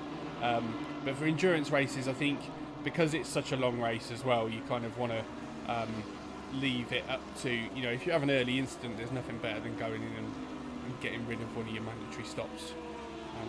And kind of adjusting your strategy to suit, and you can gain positions from doing it that way. So yeah, it just leaves it to the wannabe race engineers out there that want to get their car as far forward as possible. Yeah. And it's interesting to see the Porsches been struggling. I mean, Brett has obviously disconnected, but they were right up there in quali, and now they're not really anywhere to be seen, are they? Well, P4, I mean, that's good, but there was a whole gaggle of them.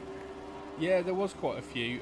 I think the Porsche really does well in that first sector, but then really loses quite a bit because of its straight line speed. It loses it in the second part of the lap. But I don't know what, I think I've only driven it the once, and that was with Ben in an endurance race. So I don't know really what it's like on tyres, or whether these guys are just pushing really hard and actually struggling to keep their tyres in a decent operating window. So I've done quite a few races, the Sim Grid, I think it's called, the endurance stuff there, with, who's that guy that's always laughing on his streams? What's his name? Begins with J. Gardier. That's it. Yeah, and he's in the Porsche, and he always seems to be right up the front. Him and James Baldwin in the McLaren. So I think it's probably a good car over endurance. Yeah, the one race I did was think it was 4 hours of Paul Ricard that me and Ben did, and it was quite solid because there wasn't that many corners of Paul Ricard, so it's very slippy when you go into the corners and coming out of the corners. So I'd like more of a bulky car, and one I've got a lead right foot, so anything I can put my foot down and it sticks and goes in the right direction, I'm kind of good with. But it was good round Paul Ricard. I enjoyed actually driving it. But yeah, I know Jardier seems to love it, and it's one of them cars that seems to never get a favourable bop when the updates come out. Yeah, that's true actually, isn't it? Yeah, that's true.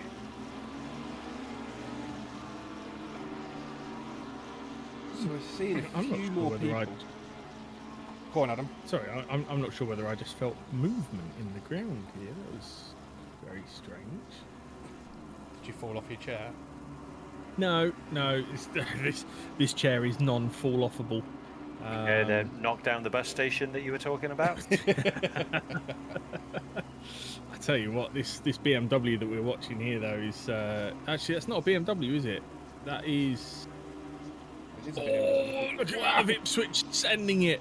That's Van Oosten. Is that Van Oosten that was getting all squirrely there? was, and then yeah. Earl has got past. It was a Bentley of Van Oostenden. So yeah, he wasn't. A shame my livery's not loaded because we'd be showing a nice oNiD liveried Bentley there. But yeah, WVO got in a bit of a tangle there with a GT4 and the Earl of Ipswich coming back through the pack. So, I see you had a flag for Andy Thorpe as well. Eep. Yeah, they're not having the greatest of times. So Doc Juice wants to know, what does BOP stand for? Is it balance of power? I think A balance of performance. Yeah. Balance of performance. Balance of performance.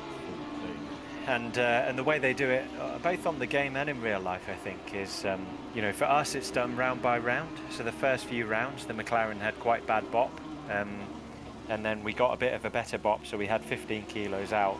The Porsche had 35 kilos more, and a smaller restrictor. So they do it by restrictors, ride heights, weight. So yeah, it's really they really look into great depth in all of the data and then decide on the bop from there. So how do they manage the bop? Is it just done on ballast, or is it certain things that they change? Yeah, so engine restrictor on the inlet, ride heights. So obviously, the higher the car, the worse it is, speaking generally, and yeah, weight. So yeah, the first two rounds, the McLaren, we were, I came P3 in both of them, but not really great pace. And then now we had the better bop in Snet. I managed to get the win on Saturday. But then you think, okay, they'll think, hang on a second, okay, let's add a bit more weight to the McLaren or something. So it fluctuates round to round. That's good to know. And it's obviously we know about it in touring cars. You get the what's it called? Is it the winner's ballast? Is it? Do they call that in touring cars? So that's actually gone now. Oh, is it gone? So it shows how much I watch touring cars at the moment. Well, the only reason being they've introduced the hybrid engines this year. So they've got the hybrid power that they can boost. So what they've done is they've taken the ballast away. So especially because the batteries weigh so much, everyone is basically running at the same weight as what maximum ballast was in previous years. But instead, at race one of the weekend, the championship leader has a lower number of laps that they can use their hybrid power on, and it staggers down to, I think it's like the top 10, I think, that have reduced hybrid usage, and then everyone below that can use it unlimited. And then after race one, then it goes on the results of race one and then the results of race two, and they reduce the amount of hybrid usage laps that you have during the race. So it's very new to this year, Johnny, but yeah, they have got rid of the ballast now. But they also have an element of bop between the cars in touring cars, and especially the rear-wheel drive cars. They, like just before Alton Park last weekend, they reduced the amount of early boost that the rear-wheel drive cars had, because they were getting such a launch off the line, and they seem to play around with that quite a lot. But yeah, I think balance of power is a thing in a lot of motorsports, really, apart from sort of like the pure formula racing, like Formula One, which is a formula racing where the engineering is just as much part of the game as the driving is, I suppose. Is that fair? Fair summary, Will? Yeah, I think it's just really interesting that balance of performance is such a thing, because McLaren are soon launching the Artura GT4, and the car's got a lot better electronics. It's like a mini GT3 car. It's going to have the Bosch systems, because the systems on the McLaren GT4 are pretty crap, actually. It's just a road car, whereas the Porsche and the Merc have really quite advanced electronics. So obviously McLaren is spending a ton of money developing that. People are going to buy the car, turn up with it, and then they're like, okay, whack a load of weight on that, or raise the ride heights to slow it down. So it's kind of a weird system that you're disincentivized from doing any development. And even in Le Mans and LMP3, there's a fair bit of bop. So yeah, manufacturers, a lot of my friends that race in Le Mans say, well, we go to the track and we've got these special modes that we put on, sandbagging, and then come the race we can change the engine map or do some trickery, and then all of a sudden we're a lot faster. So it just leaves more room for creative what's the word, cheating, I guess. There'd be a lot better word for it. You were looking for the political way of saying it, was that? Yeah, cheating bastards. Yeah. The Artura is a pretty car as well, isn't it? It's gorgeous. And the new GT4 looks. I know we've only seen it so far in the sort of camouflage testing, but even so, you can tell it's a lovely looking car. And can you believe 671 brake from an entry level supercar? Like Formula One cars from 25 years ago were about that. It's just crazy the development we've had, isn't it? Yeah, it really is. Absolutely is. As we pick up on Luca Bolm, just trying to get his way. Is that trying to get round Cotton, I think, and just ending up off track. He was really catching up with Kasbergen as well. He's so he'll have to do that work to catch Kasbergen back up again. We're now just jumping to Tom Brinkman, who is right on the back of Ebert in BMW. There is a drive-through there for the Sri Lankan team as well, unfortunately. Some of the GT4s just maybe some of the concentration just going a little bit at the moment, and some of the gaps not opening up as quickly as you might expect, Johnny. Yeah, it's tough as well when you're racing at night. And they're longer races, especially some of the guys will be doing it on their own. It's really easy for your concentration to go. Fair play, I couldn't do it on my own, and it was bad enough I was going to have to do it with you. So thanks, Matt. Do you know what? If there is a car to partner with me in, it's probably a GT4 Merc, isn't it? That's I'm not as crap in that as I am everything else. No, I'm not good, but I'm just not as crap as I am in everything else. No, definitely your GT3 car is the Lexus at the minute. So yeah, and it did all right last night. Until anyway, yeah, we don't need to go there. But that reminds me, actually, I do need to fire up ACC later and put my instant report in before I forget. Might be too late. Well, I was too busy streaming. Yeah, fair enough. So let's go have a look at the guy in the lead. No one's touched him really. He's had a bit of as he just comes into the pits. Look at that. Raf Nyka went in for the drive-through, and look what's happened.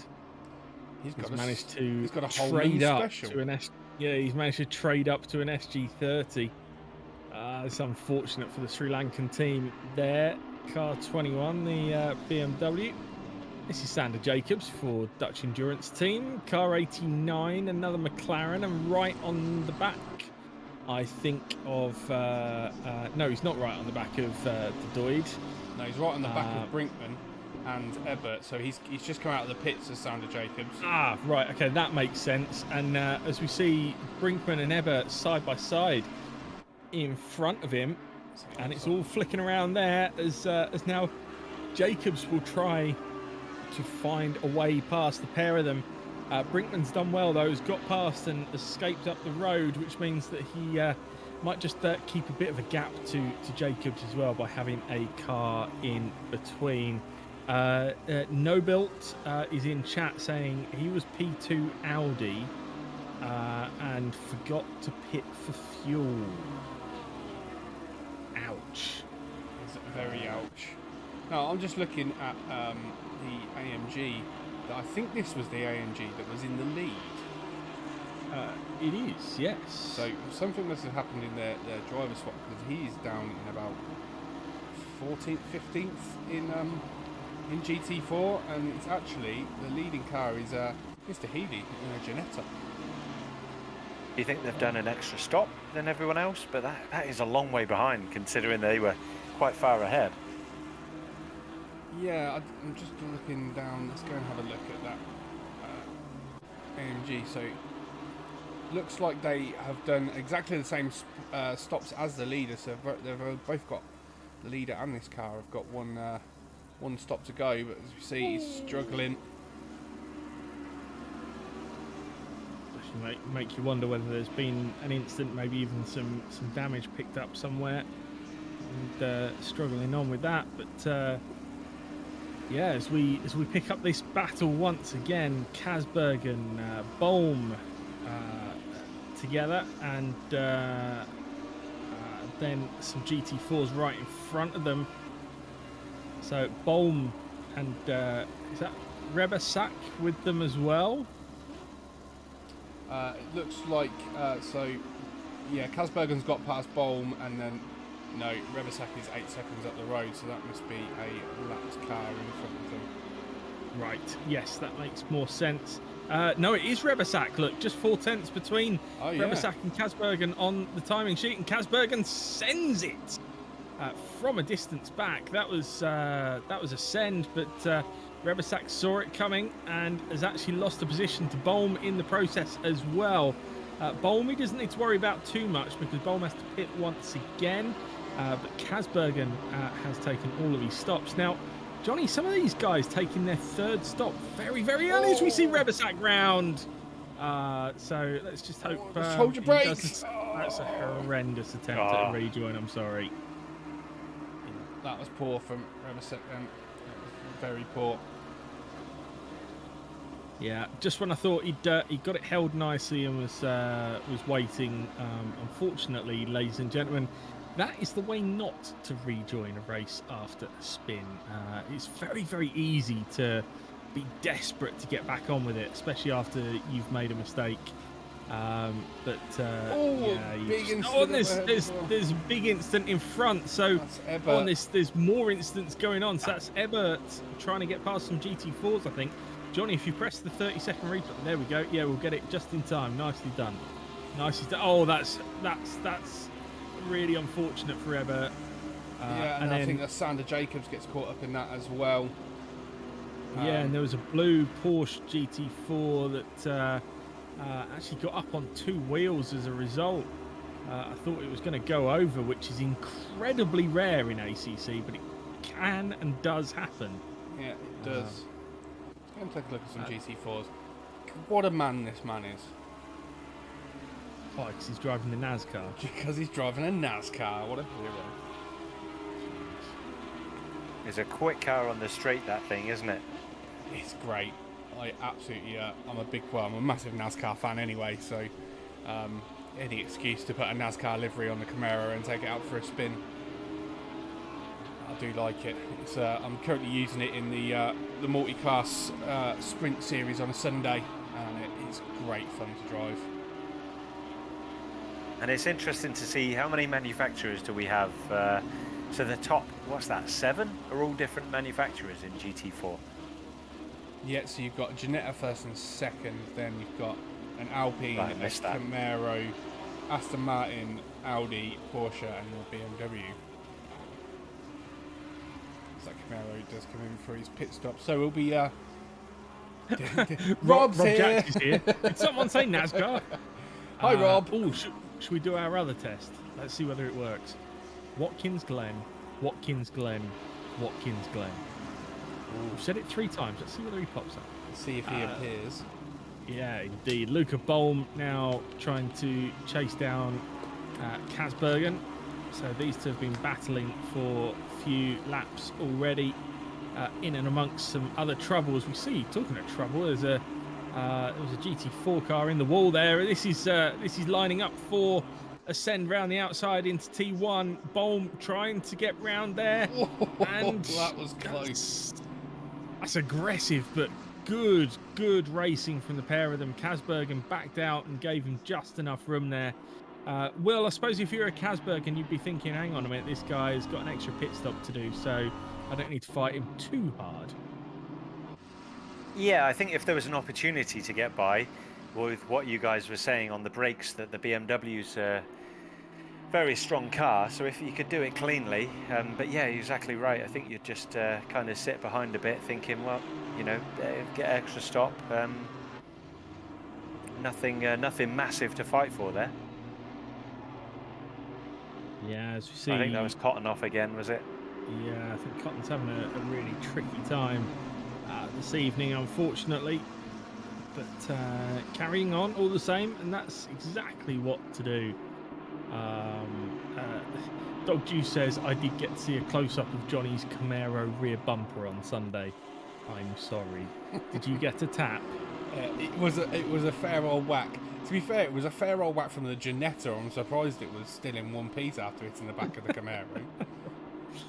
Baines got DC'd again during pit stop, and it hasn't registered his pit stop. What an absolute nightmare this is turning into for Bain, eh? Yeah, poor old Stevie, and he's got probably the best looking car out of all of them as well, with the Iron Brew livery. So he's not... I think it's Iron Brew. I'm going to start calling you Alex Goldschmidt if you keep doing all the... Brilliant. Who's that? Okay, so Alex Goldschmidt is he commentates at Simply Race. He commentates on quite a few series, but he's amazing at saying foreign drivers' names. He gets the pronunciation and the accent absolutely perfect. And circuits and cars. It's just he'll be talking in English and then seamlessly say Autodromo de Monza or something, and then carry on back in English. Yeah, it's something to behold. Is that where Cammy's learnt that from then? Yes, I would think so. Because that's what Cammy, everything that she has to say it in the accent and very precisely. I'll try and do it to the best of my abilities, but I'm certainly not quite as skilled as Cammy, and by the sounds of it, Alex is. As we see Simon Goldie in the Phoenix Racing car 47, another Ginetta out there, so plenty of the Ginnies on show. This one's up in third. But I'll tell you what, Willie Thorne Eats Big Dinners up in second in class. He's doing really well in that Alpine. It's not really recognised as the quickest car in the GT4 class, so he's doing pretty well in that one. I've just seen that car going off ahead, and I feel really bad. We haven't actually mentioned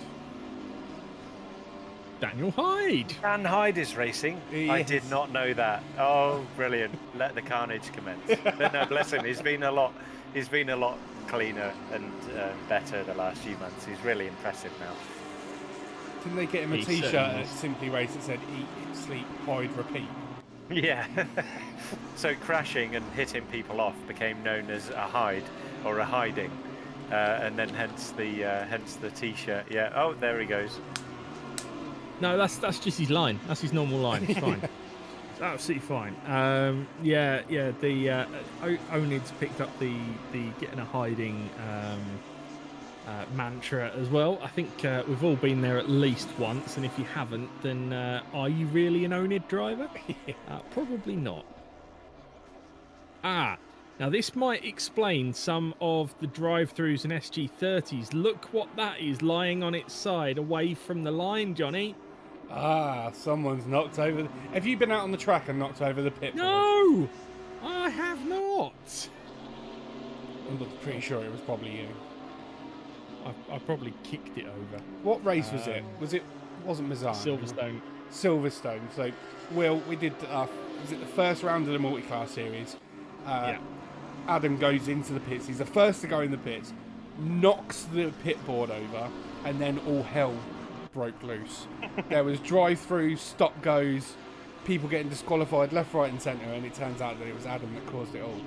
Oh, fantastic. That actually sounds like a really good strategy, to know where the pit line is, then knock over the board, and your team know where the pit line is, but no one else does. That's actually a really good idea. Yeah, if anyone did it deliberately, then they would be in some trouble, I think. But watching back the replay, it was quite clear that I'm not capable of doing anything deliberately. Ben agrees with you, Will. He said it's a legitimate strategy. Yeah. I mean, if it's not in the rules, then yeah. So Alex Parkin says, is that much of an issue in real life racing, Will? Drive-throughs or people hitting the board? I'm guessing people hitting the board. No, but only because I didn't think of doing it. But yeah, we have the line painted. And we do have boards on either side. But there were still a few people at Snet on Sunday that got a drive-through. So yeah, people do speed in the pits coming in. There's no real life Adam D's in that championship, more's the pity. So next time we watch Will in a race, it's the pit board's going to go flying and it's going to be called doing a D. Yeah. Doing a D. Yeah. Dan Hyde's in chat. Oh, there he is. He got on the marbles and binned it. The what marbles about modelled the second time? In ACC? Or is that just an excuse, Dan? And also, that only explains the first incident that we saw. What happened to the second one? But Carrie Fox 77 first time chat says, "Let's go, Leah." So Leah Van Stevelen, Dan's teammate, uh, is now in the car replacing Dan. So yeah, great stuff. I mean, Dan has been busy getting married. I was at his wedding last Saturday. I came straight from the circuit to his wedding. I heard this story. Didn't you turn up in your race suit? I literally came as fast as I could and arrived at 8:30, so I felt really guilty, but then got back to the hotel at the circuit at 2 a.m. the next day. So I think hopefully Dan's forgiven me, but I think getting married, he's probably been too busy to practice, maybe. I'm not saying that you were bad, Dan, but you didn't know which way the circuit went. I can't wait to Sunday. This is going to be so much fun. There's me, Will, Cammy, Dan, Ben, Steve from SGP's coming. And I think, is DJ coming? I think Dog Juice is coming, isn't he? Yep. Dog Juice is coming. It's always brilliant fun. SR Classics. It's my invite-only series. So it's just, a lot of the races at Simply Race are quite serious. So I set one up just a laugh where, you can, just doesn't matter. You do 8 to 10 races, and if you crash, it doesn't matter, and you can just abuse each other, really. So I'm looking forward to having you guys along. It's going to be good, and it'll be good because it'll be the first time I've met Cammy. It'll be the first time I've met DJ. It'll be the first time I've officially met you, Will. Although we have been in the same room at one point, you were just a different end of the track than I was. When did we first meet, Johnny? I don't remember that. I think it was. I'm sure it was the Clio race. Oh, okay. Yeah, I only did that once. It was so good fun, wasn't it? Yeah, I'm sure it was the Clio race at Brands Indy, and it was brilliant. Yeah, it was absolutely fun. It was my first time I'd done a proper championship race at SR. I'd done the Friday night stuff quite a bit, but yeah, no, it was great fun, and I was not the quickest, to say the least, but them Clios are just so much fun to throw around. Oh, we always use them at SR Classic because they're just so drivable and chuckable, aren't they? And if any listeners don't know what we're talking about, it's Simply Race in Milton Keynes. There's 15 linked sims, and it's just brilliant to race together in person. So yeah, get yourselves down for a play. Yeah, it is great, and We were actually me and Adam were actually we were commentating on the Next Level Cup final on Tuesday, and it was the stream was actually run by SimSports Solutions, so Mike and Steve's company that does all the streaming. So we were chatting with Steve a little bit as well. So it's great what Mike's done with Simply Race and SimSports Solutions. It's really good stuff, and they've just actually SimSport Racing International have just actually launched a new championship on Sim Racing GP that you can all get involved in if you head over to simracing.gp, and you'll see it's in cooperation with Camus, a little tournament that's going on, so that'll be a good one. I think there's £2,500 prize pool to be given away.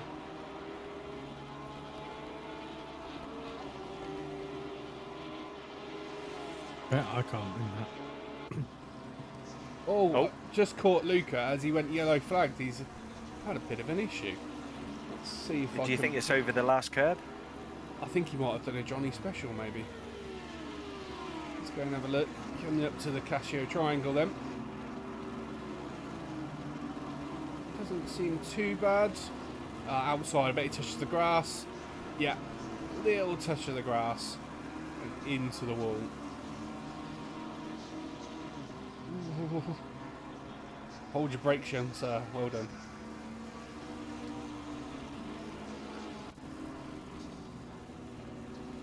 So, just caught Banks in second place. It's actually dropped down to fourth. I think he's had an issue as well. Let's see if I can pick that up. I'm sniping people left, right and centre here.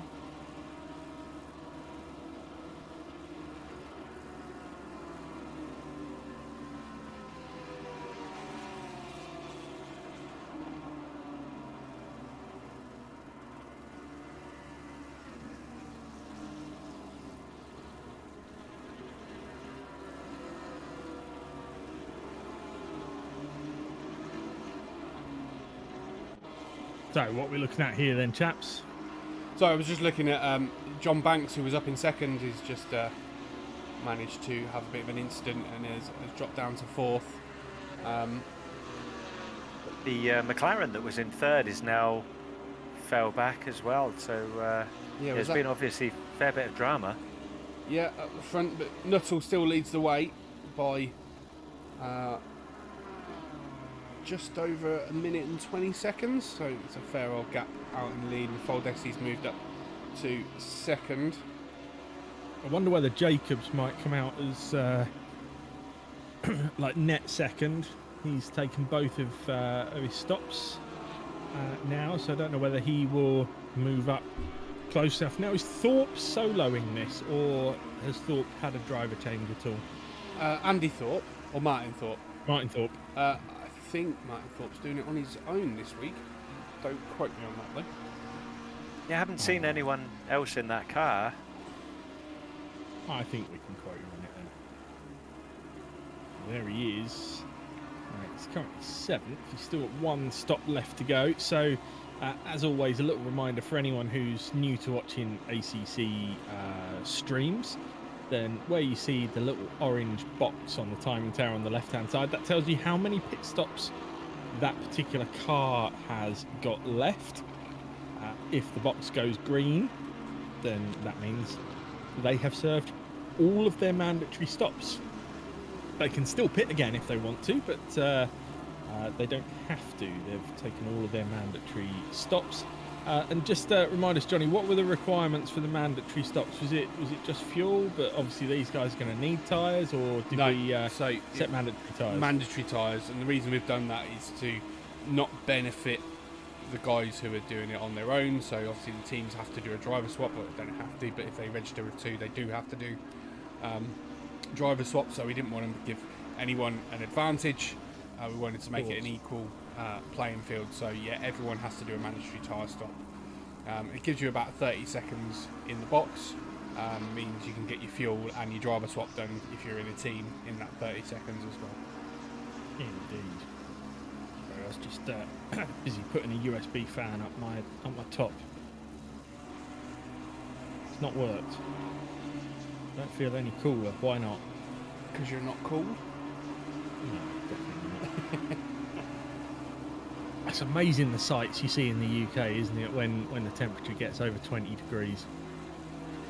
See, I was out and about this morning doing my little parcel deliveries, and 3 different elderly men opened their doors to me with no tops on. Always nice. And I found one also fairly elderly man sat in his driveway with wearing just his pants and with his laptop on his knee. Just the sights you see when the UK gets slightly warm is absolutely terrifyingly disturbing. But there you go. Well, on a warm day last year, I went to the what's that seaside resort town place in Essex? Southend-on-Sea? Is that in Essex? Yeah, but you can't say it's Southend-on-Sea. Southend. Southend. Yeah. And yeah, that I still am scarred from what I saw there. Yeah, but that's just a normal day in Southend, really, to be honest. Rob says he saw on Reddit today, first man without t-shirt spotted at 7:40 a.m. Is that really much of a thing? Yes it is. Yes. 100% it is, yes. JT has the correct pronunciation with a Southend. That's yes. perfect, Southend. Yeah, Bane says, ooh. Yeah, you're telling me. You are telling me. Yes, certainly churned my stomach a few times delivering the parcels today, but there you go, such is life. Anyway, let's just give you a rundown of the order then. Things will shake up a little bit as the final pit stops happen. Or drive through for Bolm. We're seeing a few more drive-throughs now that pit board has been knocked.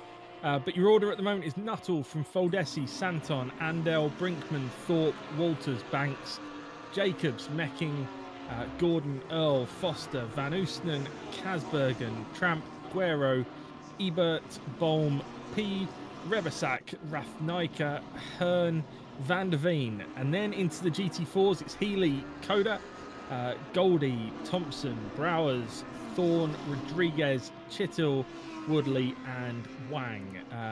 34 we've got left? No, we've got more than that. Here we go. Holder, then Hoare, then Winkler, then Van Stevelen, then Beaton, then Carlson, Rickard, Bain, and Cotton.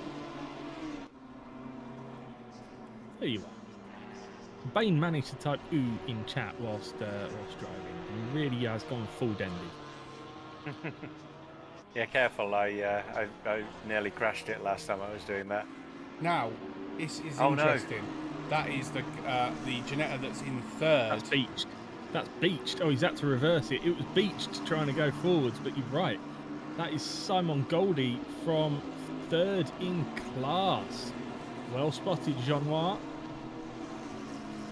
So yeah, he's managed to get that going, and I think he's lost 2 spots there, so he'll drop down to 5th. Yeah, so he lost the position to Thompson and Browers. I think here comes Thorne in the Alpine as well. So they're now side by side for position. So I think Willie Thorne Eats Big Dinners gets through as well. Can we have a competition for best team name and just give Thorne the prize already? Because that's amazing. Well, in actual fact, his team name on SGP is even better. What? How is that possible? His team name on SGP is "But where's the cue ball going?" What? Fantastic. I think we would all like to meet Willie Thorne. Willie Thorne or Willie not? Fantastic. Yeah, some great team names. I think that might really have to go for team name of the day, though. Yeah, 100%. I think he's a good peddler as well. I think now that he's done all of his stops, he's going to be right up there when everyone else has stopped. But obviously his tyres are going to be a bit older, so he might have to, defend from a few attacks from people behind. But yeah, he's going well. He is indeed. Back looking at Jonathan Earl. Now, did you decide last night between you whether this is Row or Rover? So I think it's Rover, because I'm sure it's German. So I think they pronounce it I think Rover. you might be right. and it's not very often I say that. Only because I was watching the ADAC Nürburgring 24, and I'm pretty sure the commentator said Rover, and I was like, oh, I always thought it was Ro. Ah.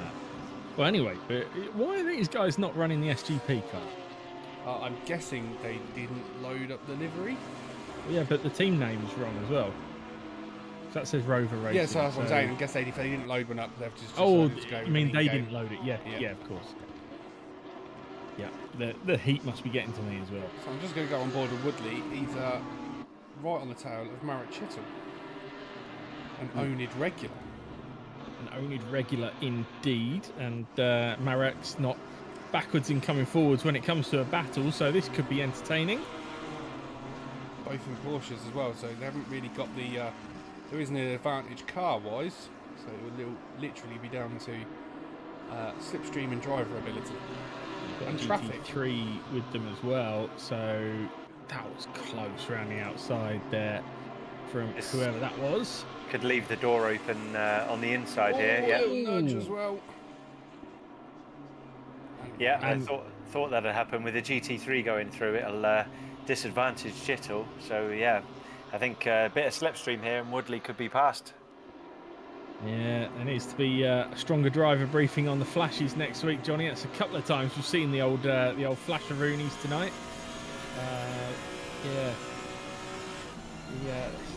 The old Tom Ingram strat from touring cars. He loves to sit behind drivers just flashing intently. But Chittle defending hard to the inside in towards Casio Triangle. That Forza Walim Sri Lankan car has picked up another drive-through. Unfortunately, they're back in the pits. Chittle defending hard against Woodley. Woodley will have to go again. He couldn't quite do it round the outside into chicane. Is he going to be close enough down into T1 and T2? He's close, but no coconut at the moment, although he puts his car in a brilliant place and just gives the old mind punt to Marek Chittle, who runs out wide. Woodley takes the position. Johnny, that was a mind punt Johnny special, that. Yeah, the only way it could be a better mind punt would be if the guy was off into the gravel. Scare him off into the gravel. I've done that a few times to people, especially that's why I choose the biggest cars in the game. They look more frightening. Yeah. I mean, you have also done things like, say, Holman, send it, when he's right behind me, and that ended well as well, didn't it? It was genius. You're just lucky it was a evaluation race.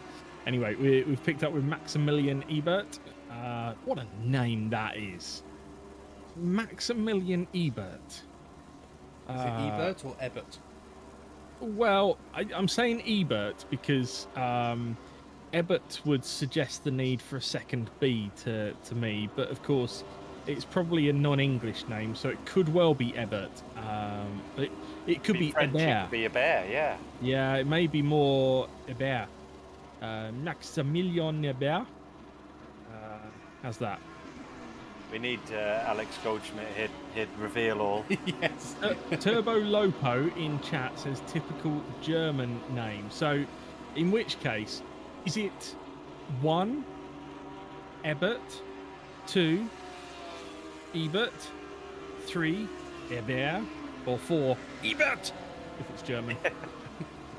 I'm voting for. I saw a fantastic video. The German language is a fantastic language. There's a great video. He said more like 2 or 4.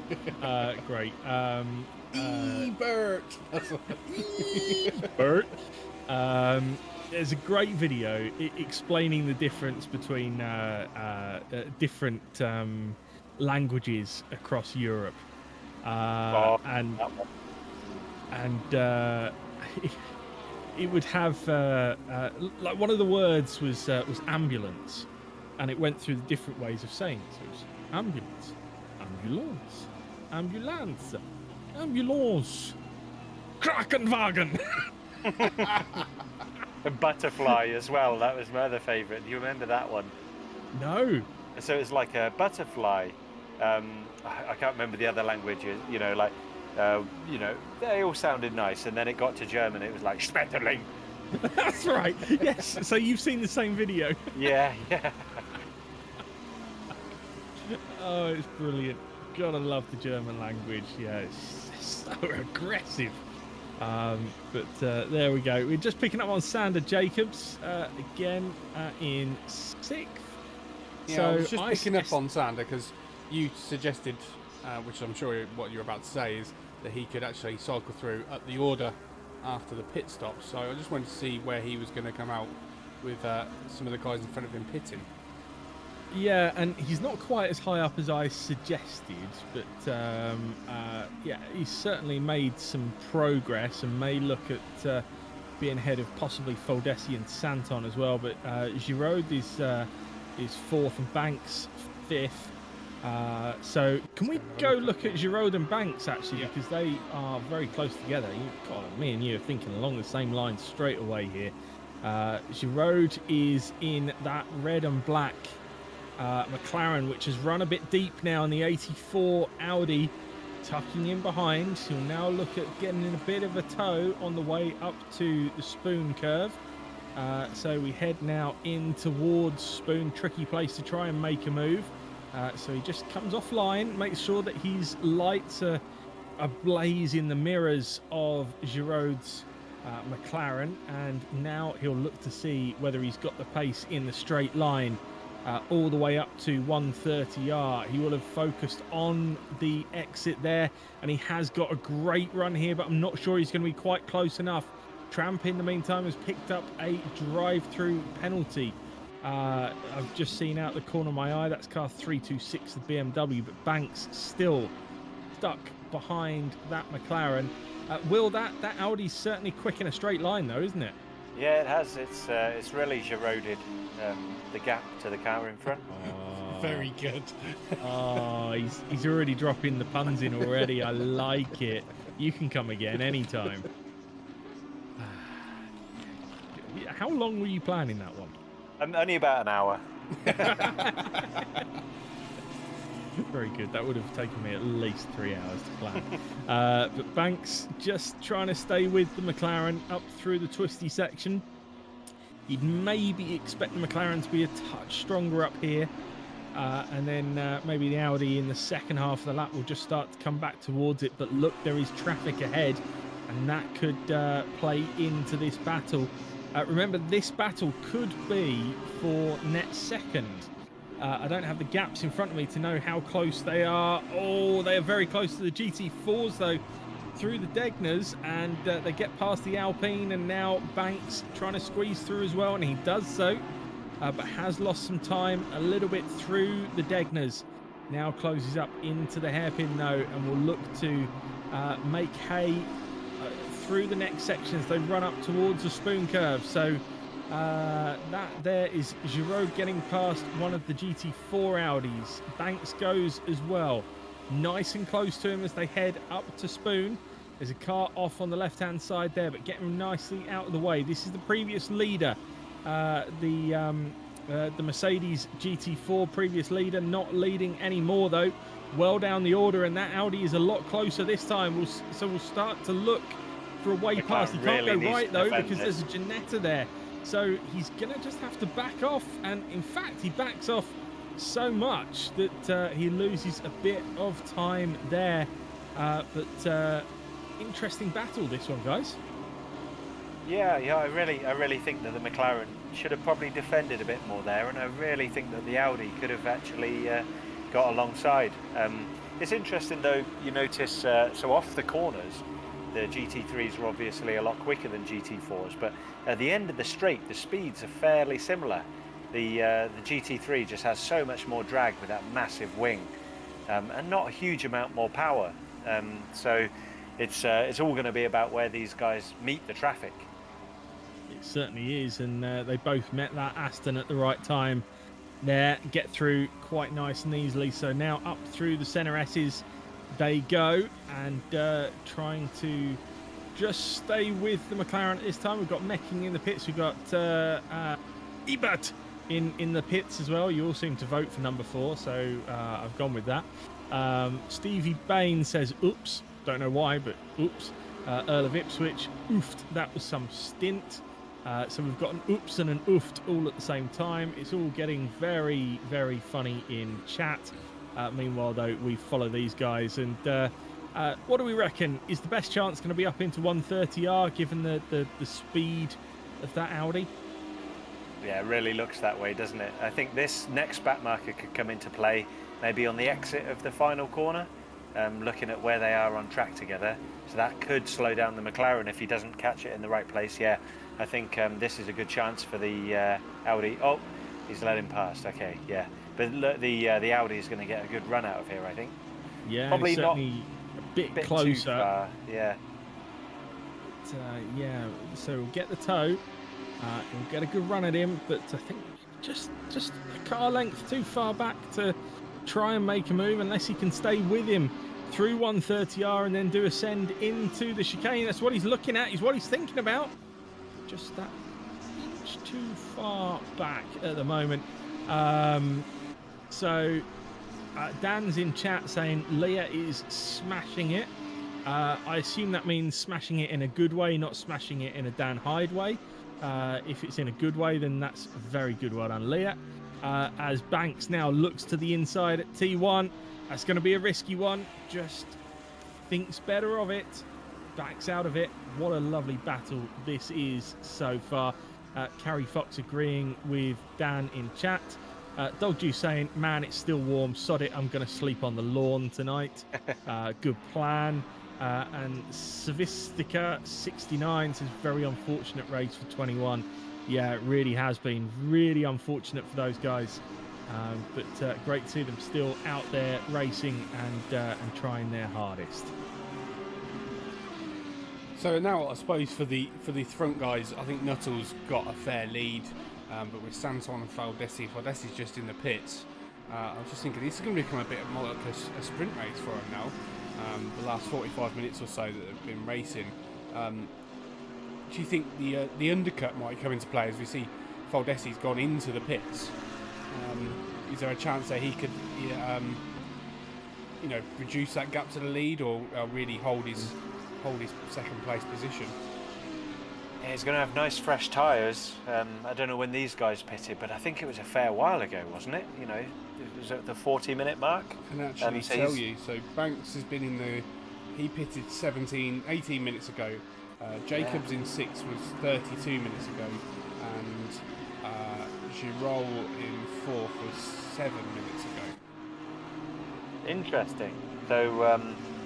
So yeah, the Faldesi's really going to come out with fresh tyres, and he is out of the pits, isn't he? So his P3, nice new tyres on. He's got to be strong for retaining that P2. Nuttall's in the pits as well from the lead. Shout out first time chat to Christy C92, who says shout out to the burnt toast lads in car 19. So can we just have a quick look at the burnt toast lads? There we go. Lovely livery, isn't it? It's a lovely livery, but I would like an explanation, Christy C92, as to why they're called the burnt toast lads. Yeah, you can't say something like that and then not give us the explanation in chat. By the way, we've had a couple of first-time chats there from Savistica and Christy C92. If you haven't hit the follow button already, then please do it now. We would love to deafen Johnny in the left ear once again. Christy C92 says, sorry, old team name, wasn't aware of the rebrand. Rebrand or no rebrand, we still need to know the burnt toast story. It's got to be done. So just going to go to Steve Worrell. He's having a battle with Kasperg, and this is for position. Quite incredible, the SGP lads are now up into 13th as he does get past Kasperg. And make that 12th, because look, there's an SG30 for Foster in 12th ahead of them. So considering we saw them early doors get they T-boned a stationary car on the exit of 130R. That's a really, really good recovery from the Earl of Ipswich and Steve Worrell. And Gordon's got to stop again as well, so they're on the fringes of a top 10, right? Yeah, that would be some going for them lads, definitely. Earl of Ipswich just comes in the chat and says the boys sending it. But it looks to me like you've had a couple of good stints in there as well. Oh Lord Almighty Earl. So yes, I think great teamwork from the pair of you. It'd be interesting to see if you get a clean race in this series, just what you can do. Yeah, great job from the pair of you. Tramp's back in the pits. Gordon has still got a stop left to go. So has Santon. Apart from that, I think we're getting towards the end of the pit stops now.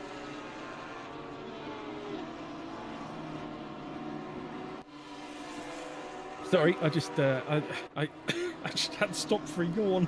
It's been a long week. Has been a busy week for us oNiD boys, I must say. Hasn't it? Just. And I remember at the start of this week, what did you say to me, Johnny? We ain't got much on. Yeah, a bit of a quiet week this week. Jesus Christ. Never say that again, please. Johnny saying it's a bit of a quiet week seems to be the pretense for an absolute mad nutty week. Yeah, we have got a little bit of time off over the weekend. Although, so obviously there's a gap in the Sunday night racing for oNiD this week. Interestingly, if you do want to get some racing in on Sunday night, then some of our lads over at RacingStronger.com have put on some BMW M2 racing on Sunday night, which would be great fun. I'm trying to remember the tracks now. I know Alton Park's in there, and Bathurst is in there, and Brands as well. I think are your three tracks. Some sprint races can be real good fun in those M2s. So if you want some racing, go find Racing Stronger on the on SGP and get signed up for Sunday night's racing. A lot of people cheering on the car 21, so I'm going to go and find them in 2 seconds. Tell you what, it might do some of our Twitch global demographics some good. I bet we've got some watchers from Sri Lanka in tonight, which I don't think we will have had too many of before. So great to have you along, and loving the name C4PT41N _5L0W, aka Captain Slow. I do love somebody who spells with numbers as well. I called Johnny a P3N15 earlier, didn't I? You did, yes. Yes. So I'm just going to pick up Steve Orell again. The two guys in front of him are actually in the pits. And Meckin's just got a stop-go 30 as well. So could the SGP boys make a top 10? Yes, I think they could. And sorry if you heard that rather disturbing noise in the background.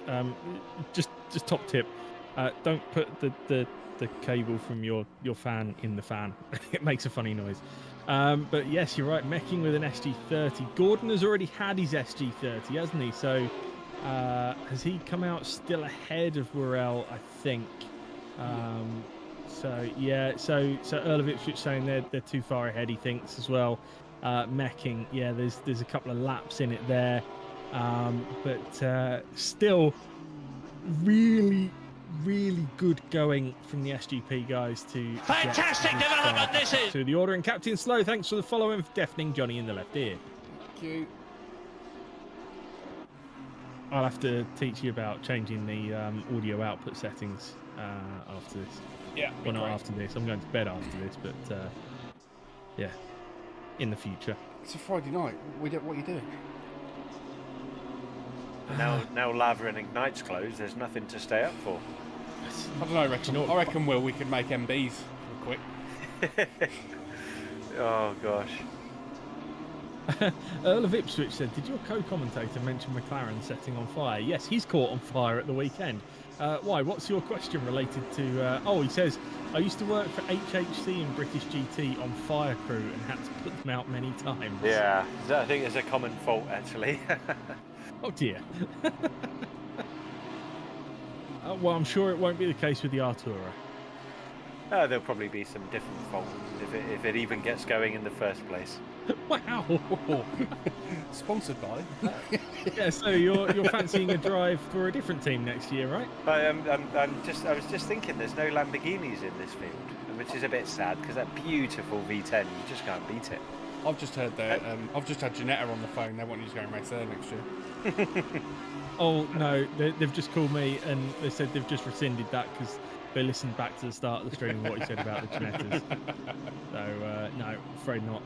Yeah, Earl says they decided to put the fuel out drain right above a nice hot turbo. That's smart. That is they're going for the afterburner effect. Parkin says, fortunately, McLaren prams don't have the same problem as McLaren cars. Yeah. So your baby setting on fire, it wouldn't be ideal, would it?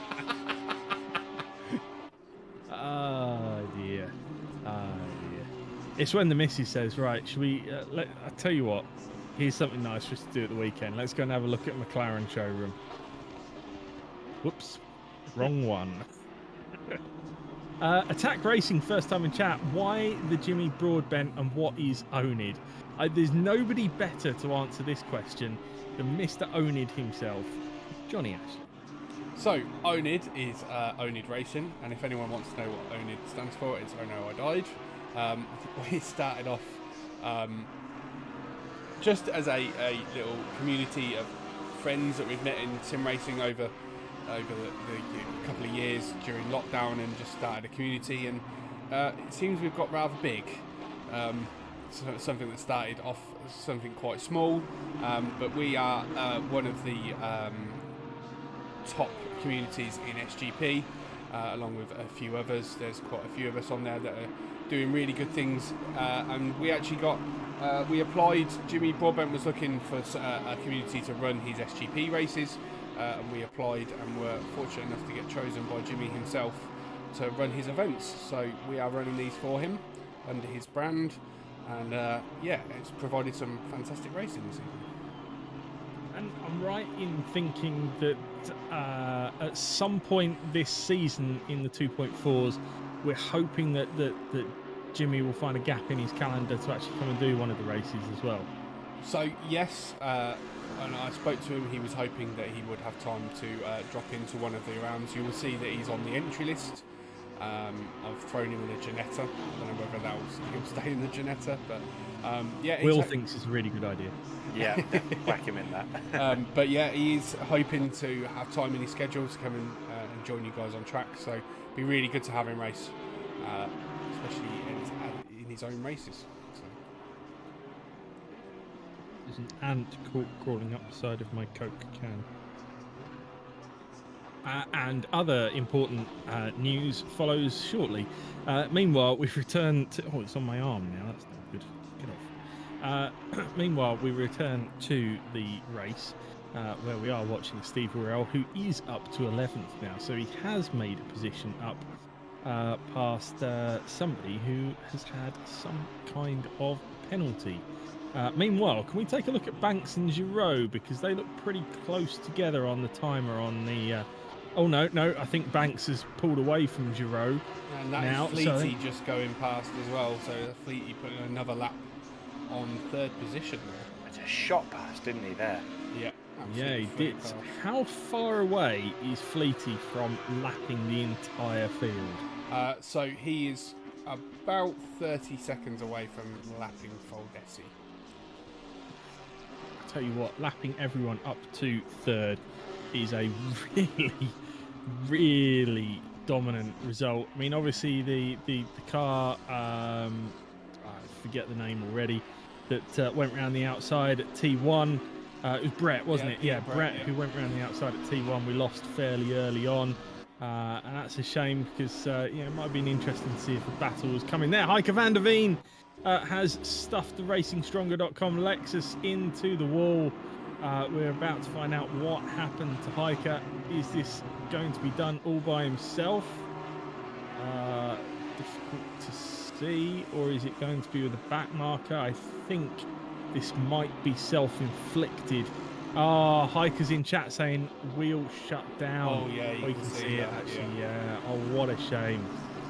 What a shame. Attack Racing aren't asking how would Jimmy go in this field? And before you give a sensible answer, Rob has been in and replied and say he'd go, "Hey guys, Jimmy here." I don't know, to be honest. I don't know. You don't know. These are all guys that have come together. Oh, that's going to be a big shunt. Oh, yeah, what's happened there? I didn't even see who that was. It was Woodley and is that Jelinek? Yeah, it's Jelinek. So that was actually for position, but there was a GT3 caught up in that as well. But yeah, that was Woodley and Jelinek into Spoon. Just saw someone going really hard into the wall. Yeah, I don't know if it was a bit of a lag issue. Seemed to just kind of fly, didn't he? I don't know if it was an incident, but Woodley is still 4/10 behind Jelinek, battling it out. Hiker is going back on track in about a minute. Good on you, Hiker. That's the way to do it. 12.5 minutes to go. So yeah, going back to the Jimmy question, I don't know how we do in this field, to be honest. These guys have all been thrown together. It's the first time they've all raced together. I don't know what Jimmy's pace would be like compared to the front runners in GT4. So we'll have to wait and see. We'll have to wait and see if he can make a race and fit us into his busy schedule, and hopefully we'll have the pleasure in commentating on him. Yeah, 100%. Hiker says Woodley goes off. Woodley is off. Hiker does say gonna finish no matter what. Yeah, fair play to Hiker. That's the way to do. And he says at least it's practice for the rookies next week. Johnny, does that mean that the rookies Suzuka next week? Yep. Oh dear. Oh dear, Adam's in trouble next week. Yeah, that might be a problem. Little reminder in the chat there for those Fantastic of you who are development this falling is. in love with oNiD. Delta Tango, thank you for the follow, much appreciated. But for those of you who are just finding oNiD for the first time and falling in love with us, you can get your oNiD racing merch at that link in chat there. It's on sim-stuff.com. Which is, of course, where you can find yourself some nice, affordable button boxes and sim racing merch there as well. And if you've got a community or a race team that is looking to sell your own merch, get in touch with Sim Stuff and we can put a deal together for you to help you out with that. So there we go. Sorry, Johnny, I had to. I wasn't listening, to be fair. I've got bills to pay. Ricardo Mecking has just had a bit of a moment, but so has John Banks. So that's Banks from third, and he's dropped a position behind Giroux. So is that exit 130R, I think? Let's see if I can catch it. I might just no, I'm going to catch it. So he's going past the Alpine into 130R. Bit of curb, lost the back end. Holds it. Does he keep it out of the wall? He does. He does well to hold it. Oh, beautifully done. Beautifully done. So he will have some nice hot tyres right now.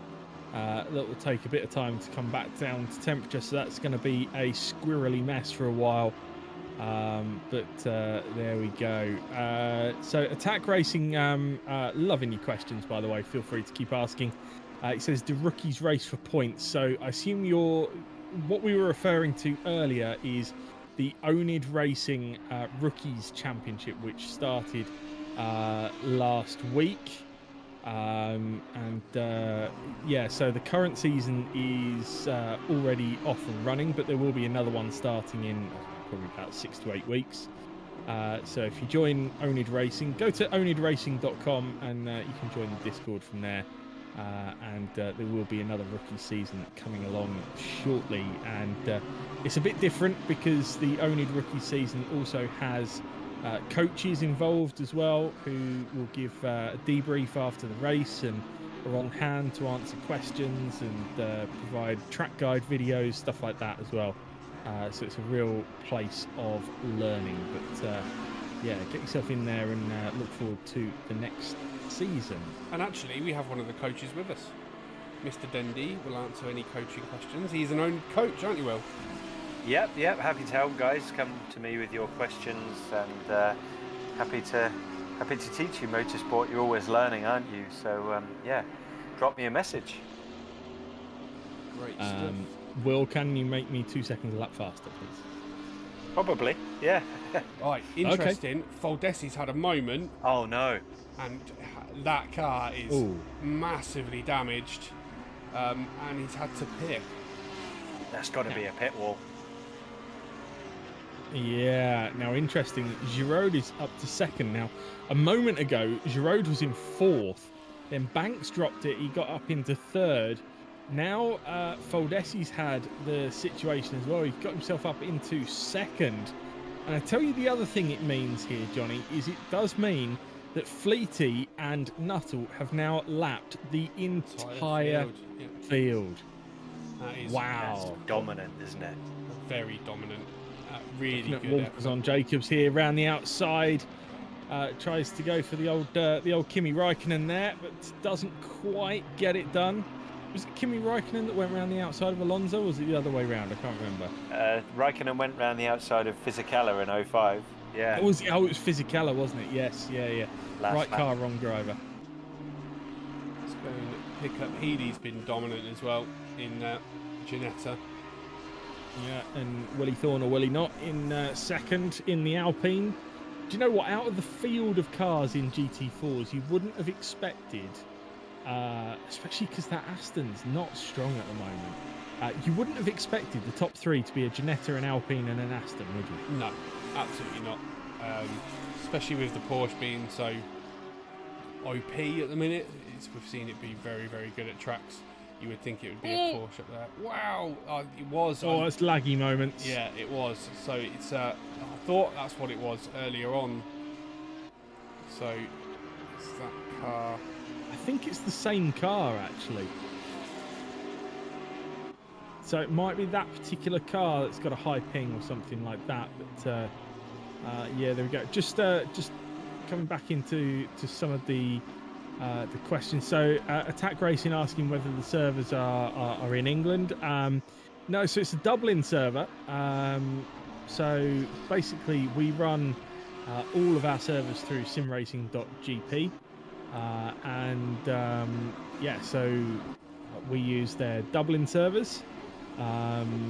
They're pretty stable for people to race from all over the world. We especially in the rookies, we've had people from Costa Rica, from the US, from Trinidad and Tobago, from Australia. Where else have we had people from, Johnny? We've had people from all over the place. All over the world, yeah. We get a lot of American drivers. Yeah, Trinidad and Tobago. I remember we had a Trinidad driver. We've had lots Chile. Yeah, Chile. Philippines, Parkins just put in chat, yeah. Yeah, Colombia, Javi Marquez, Colombia, wasn't he? Of course, yeah. So yeah, all over the place, people come and race with us, which is a fantastic feeling as an owner. It's like wow. South Africa as well. South Yeah, I've had Africa, quite a few of those. Well, yeah, Sonic Sport Racing. They're Dirk Botha and Van Rooyen. They're all South African lads. Yeah, and we've had some people from even places that have really only just had electricity, let alone fast internet, like Northampton. Hey. Yeah, I was just about to say. We've even got one from Scotland. So yeah, we're pretty inclusive here. Thank you, DJ. So, DJ, Northampton. Yeah. I wonder if DJ's been on the sherbets tonight. We do have to rent out the town computer though when we want to race. That's why only one of us at a time can actually race. You're actually connected from your phone doing this. I've got the computer for the night, haven't you? Yeah, that's right. Yeah. That's why you never see me and Will in the same race. Isn't the phone just a cup and a string around there? We're not that advanced. Saves on dialing. Just shout down a pipe. I jest, but your internet is a million times better than mine is, so that's what you get for semi-rural living. Right, so yeah, so in answer to your question, Attack Racing, come and give it a go. We get people from all over the world, and generally we've no issues. I think Chakraborty's the only one who has regular ping issues, really, isn't there? Yeah, but he's from Bangladesh, isn't he? So yeah, he does well to connect up to us. But there again, he'll go 3 or 4 races where he doesn't have one issue. So no, exactly. I'm relatively new to racing with you guys, and you always find, I think, no matter what level you are, there's always someone to race with. And everyone's respectful and friendly.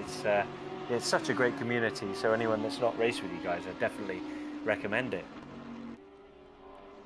Oh, thank you. That's, The worst comes to the great. worst, you can always take the piss out of the boss. Yes. In fact, that is so. Our number one sport round here is not sim racing. It's actually taking the mick out of Johnny, and we're all pretty successful at it. So come join that team as well.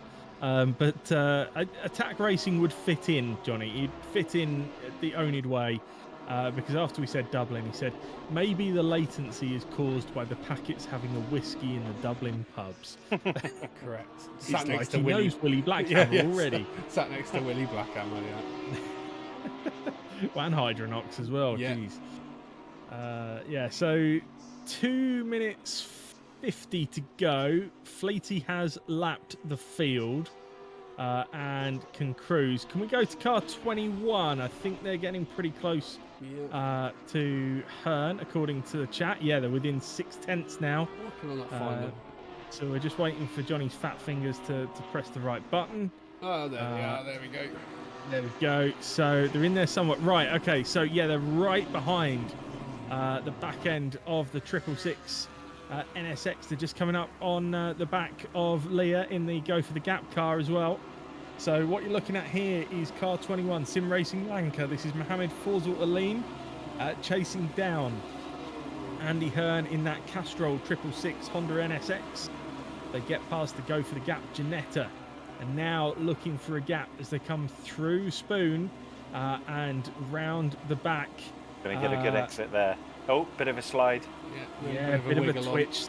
That will affect them all the way down the straight.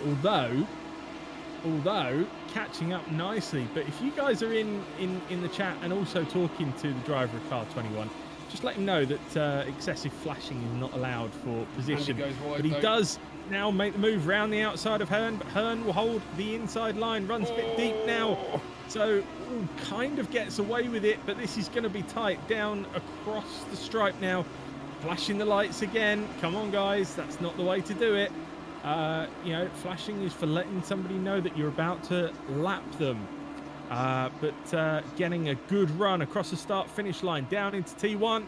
Car 21 makes the move. Hearn will look for a way past. Gives a little tap to the BMW. The BMW now runs out wide. So Hearn will now try and sweep round the outside into the centre S's. But I think that is now the car 21 position, and it is. Yeah, JD. I'm going to quickly flick to Fleety, who is just starting the last lap of the race.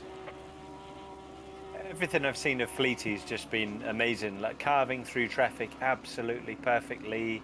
I'm not surprised that these guys have just run away with it.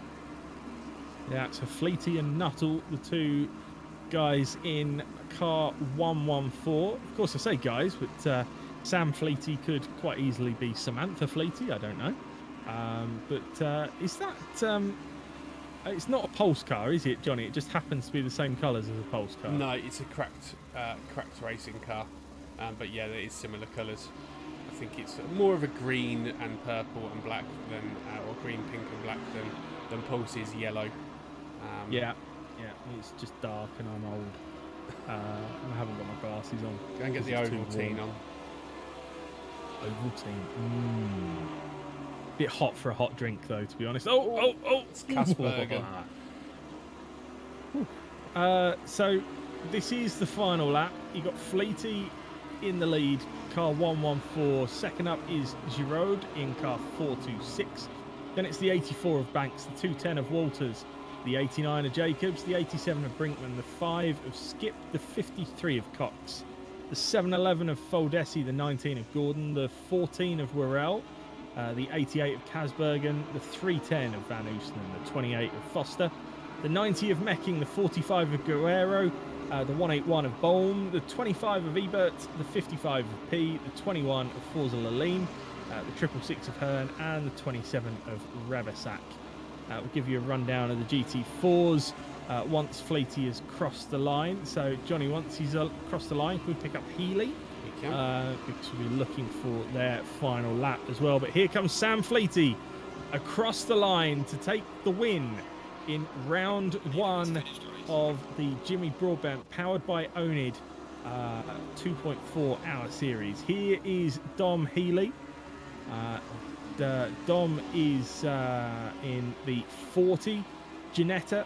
Then you got the 147 of Willie Thorne, the 189 of Hooter, the 777 of Afonso, the 79 of Rodriguez, the 41 of Browers, the 151 of Jelinek and Chittil, the 13 of Woodley, the 47 of Goldie, the 112 of Wang, the 554 of Winkler, and then everything else is off of the visibility for me right now. Then we've got Holder, Leah Van Stevelen, Hoare, Tomlinson Bain, Ken Bell, and Zach Cotton rounds out your GT4s. Very good. Hiker saying, at least I'm not last, and considering Suzuka is not my track, I did kind of okay. You did more than kind of okay, Hiker. You did great, and you got to the end, which is more than can be said for a lot of drivers. So well done on that, sir. And here comes Dom Healy across the line then to take the win in round 1 of the 2.4 hour series. It's a Ginetta win then. So Johnny will go to bed happy tonight. Absolutely, gotta love a Ginetta win. Everyone writes off the Ginetta because it has poor straight line speed, but in the corners it's a force to be reckoned with, and he's been really good from start to finish as Dom Healy this evening. Smoggy with the first time chat has got a rather cheery little emoji there going. So welcome along, Smoggy. If you haven't hit the follow button, then do it now on Def and Johnny. Hiker says, wait, there were dropouts? Yes, there were, Hiker. There really were. And Savistika says, love the commentary. Thank you, guys. Well, we loved you being here, and we hope to see you back for future rounds of this. Will, any highlight for you from that? I think the whole race has been really interesting. I don't know about you guys, but the time has flown by, and I mean, there's been some cracking driving on display tonight, and yeah, I can't pick anything specific, but I think it's just been drama the whole way through, and yeah, really impressive drives. I think Fleety and Giraud in the McLaren as well. Where did they come from? They qualified what, P9, something like that. Yeah, I think you're right. Yeah, it's a really great drive from them. What about you, Johnny? Any particular highlight for you? I think the initial move from Peter Brett around the outside into turn 1 right at the start was a fantastic move. But the general, just the cleanliness. There was a few incidents. You're going to get them in 2.5 hour races, but for the most part, what we can see, it was great to see people obeying blue flags and just having good multi-class racing. And I can actually give you. It was Giraud made up 10 places in the race. Wow, that's impressive, isn't it? And Tom Brinkman made up 16 places. I think they started 22nd. Wow, isn't that nice to see in chat there as well? Midgie Andel saying, big shout out to Zach Cotton, was hard, but you did it till the end. That's really nice to see. That's what sim racing is about, is the community supporting each other and saying really nice things. Hello? It's all too easy, seeing the negatives sometimes. But that's really nice to see. So well done, Midgie. And Fantastic development Earl this of is. Ipswich has raided us with a party of 14. Legger is now following. I hope it's not the same Legger that we've had too much experience of. Only joking, Legger. We love you, really.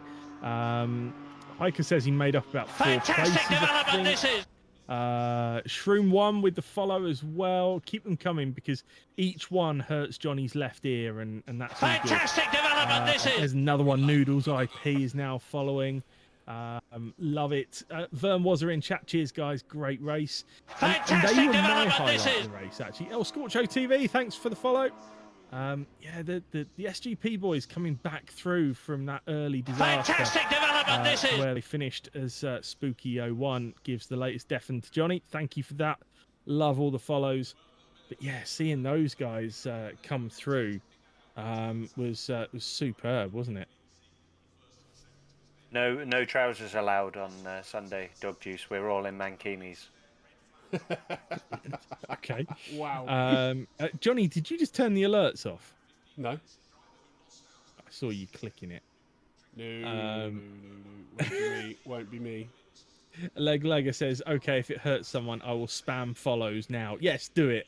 We're down with that. Yeah, I wondered what you were talking about, Will, until I've just seen that Dog Juice said that he was going to wear trousers on Sunday. One of the prizes for SR Classic a couple of months ago was a mankini. So, yeah, it's probably be quite welcome in this weather, actually. Do you do refunds? Yeah. I think some of the team names are actually one of the highlights. Who was that guy with eats big dinners? That was just fantastic. Willie Thorne. Willie Thorne eats big Willie dinners, Thorne, yeah. brilliant. Earl of Ipswich says, chat letting me down, meant to vote for SGP drivers of the day. Oh dear. Captain Slow, wow, car 20. The driver just lost electricity right after finishing the race. How Whoa. lucky is that? Oh, good job. Attack, thank you for asking the questions. No mind us answering them. Thank you for asking them, and welcome along. Hiker's just pleased after a difficult last couple of races. This was amazing. Thanks for setting it up, guys. Thanks for being here, Hiker. And Hiker, look, everything went back to being a bit better for you once you were back in the Lexus. You know what I'm saying? It's all Fantastic about the development this is. Leg is dumb is now following. Thank you for that. Earl of Ipswich says oNiD deodorant and vests when? What do you mean when? It's already the way Fantastic forward for development me and this is. Johnny. Axel Rogers with the follow as well. Hiker wants to know whether us three enjoyed it. I did. I really, really did enjoy it. I thought it was brilliant. Obviously, we had a couple of issues with the stream early on, but hopefully it wasn't too bad for you guys. We managed to jump across to mine, and yeah, I really enjoyed it. It was great having Will here. A bit of insider knowledge from an actual race driver is nice, and it's nice to know that ACC cars are not too dissimilar from the real thing. So he can actually explain that to people that it's not just a game. Yeah, far from it. And thanks so much for having me, guys. It's been super fun to join you, and look forward to racing with you on Tuesday. Ah, yes. I get to grace a track with you again on Tuesday. And that means I do get to commentate on you this time then, Will. So yeah, it's probably a good time actually just to highlight what's coming up this week. So we've got a bit of a chill night tomorrow night, nothing going on, but that's more than welcome after this week, isn't it? And then Sunday night there is a break in the oNiD racing to allow people to watch the Canadian Grand Prix, basically. But for those of you who do want to get racing in, then racingstronger.com are hosting some social racing there. That's all powered by oNiD in the background. Monday night is there anything happening Monday night? I don't think there is, Johnny, is there? No, I don't think there is. I don't think we've got anything on Monday night, so it's a nice quiet one, a day off. Lovely. Tuesday night, I will be back calling the GT4 race. It's the first round of the new GT4 season. I tell you what, if you guys want to watch exciting, close, fantastic sim racing, then the GT4 series is absolutely where it's at. Tuesday nights are an absolute laugh, and especially so as it'll be myself and Hydronox on commentary. So that's a combo for the ages, isn't it, Johnny? That there, right there. Yeah, it's great to have Hydra in the booth with us nowadays. I used to do a little bit with him over in OTL, and he's great fun and really good as a commentator. So that'd be brilliant. Yeah, we're really looking forward to bringing that one to you.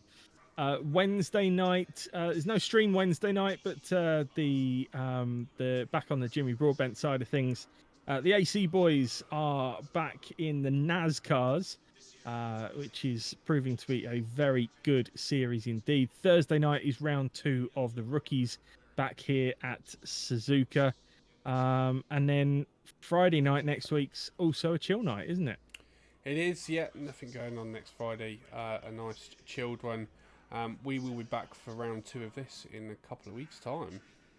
We will indeed. So, just a final check on the chat. Thank you so much for being here with us.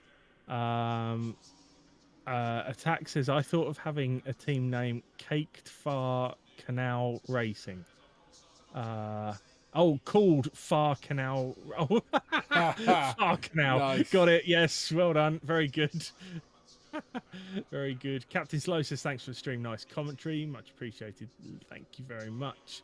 Earl of Ipswich continuing the gift sub they got from Bo Lamberts. Nicely done. And says, massive thanks for running this, guys. Had an absolute blast. Dog Juice says, download deliveries. Yes, download deliveries. And Stevie Bain says, cheers, guys, with a drive-through emoji. Well, there we go. I think that brings us to the end. I think, Will, from me, a huge thank you to you for joining us, and you are welcome back to our streams anytime.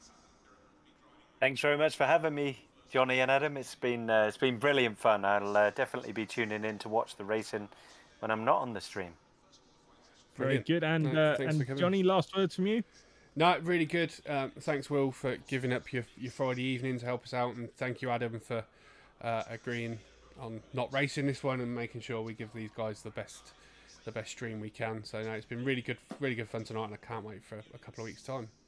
Yeah, and hopefully by next time I will have no more PC issues, because look at that. As soon as I haven't put any load on my PC, then no crashy. So yeah, hopefully we now know what it is, and we can get it sorted. Anyway, thank you very much, all.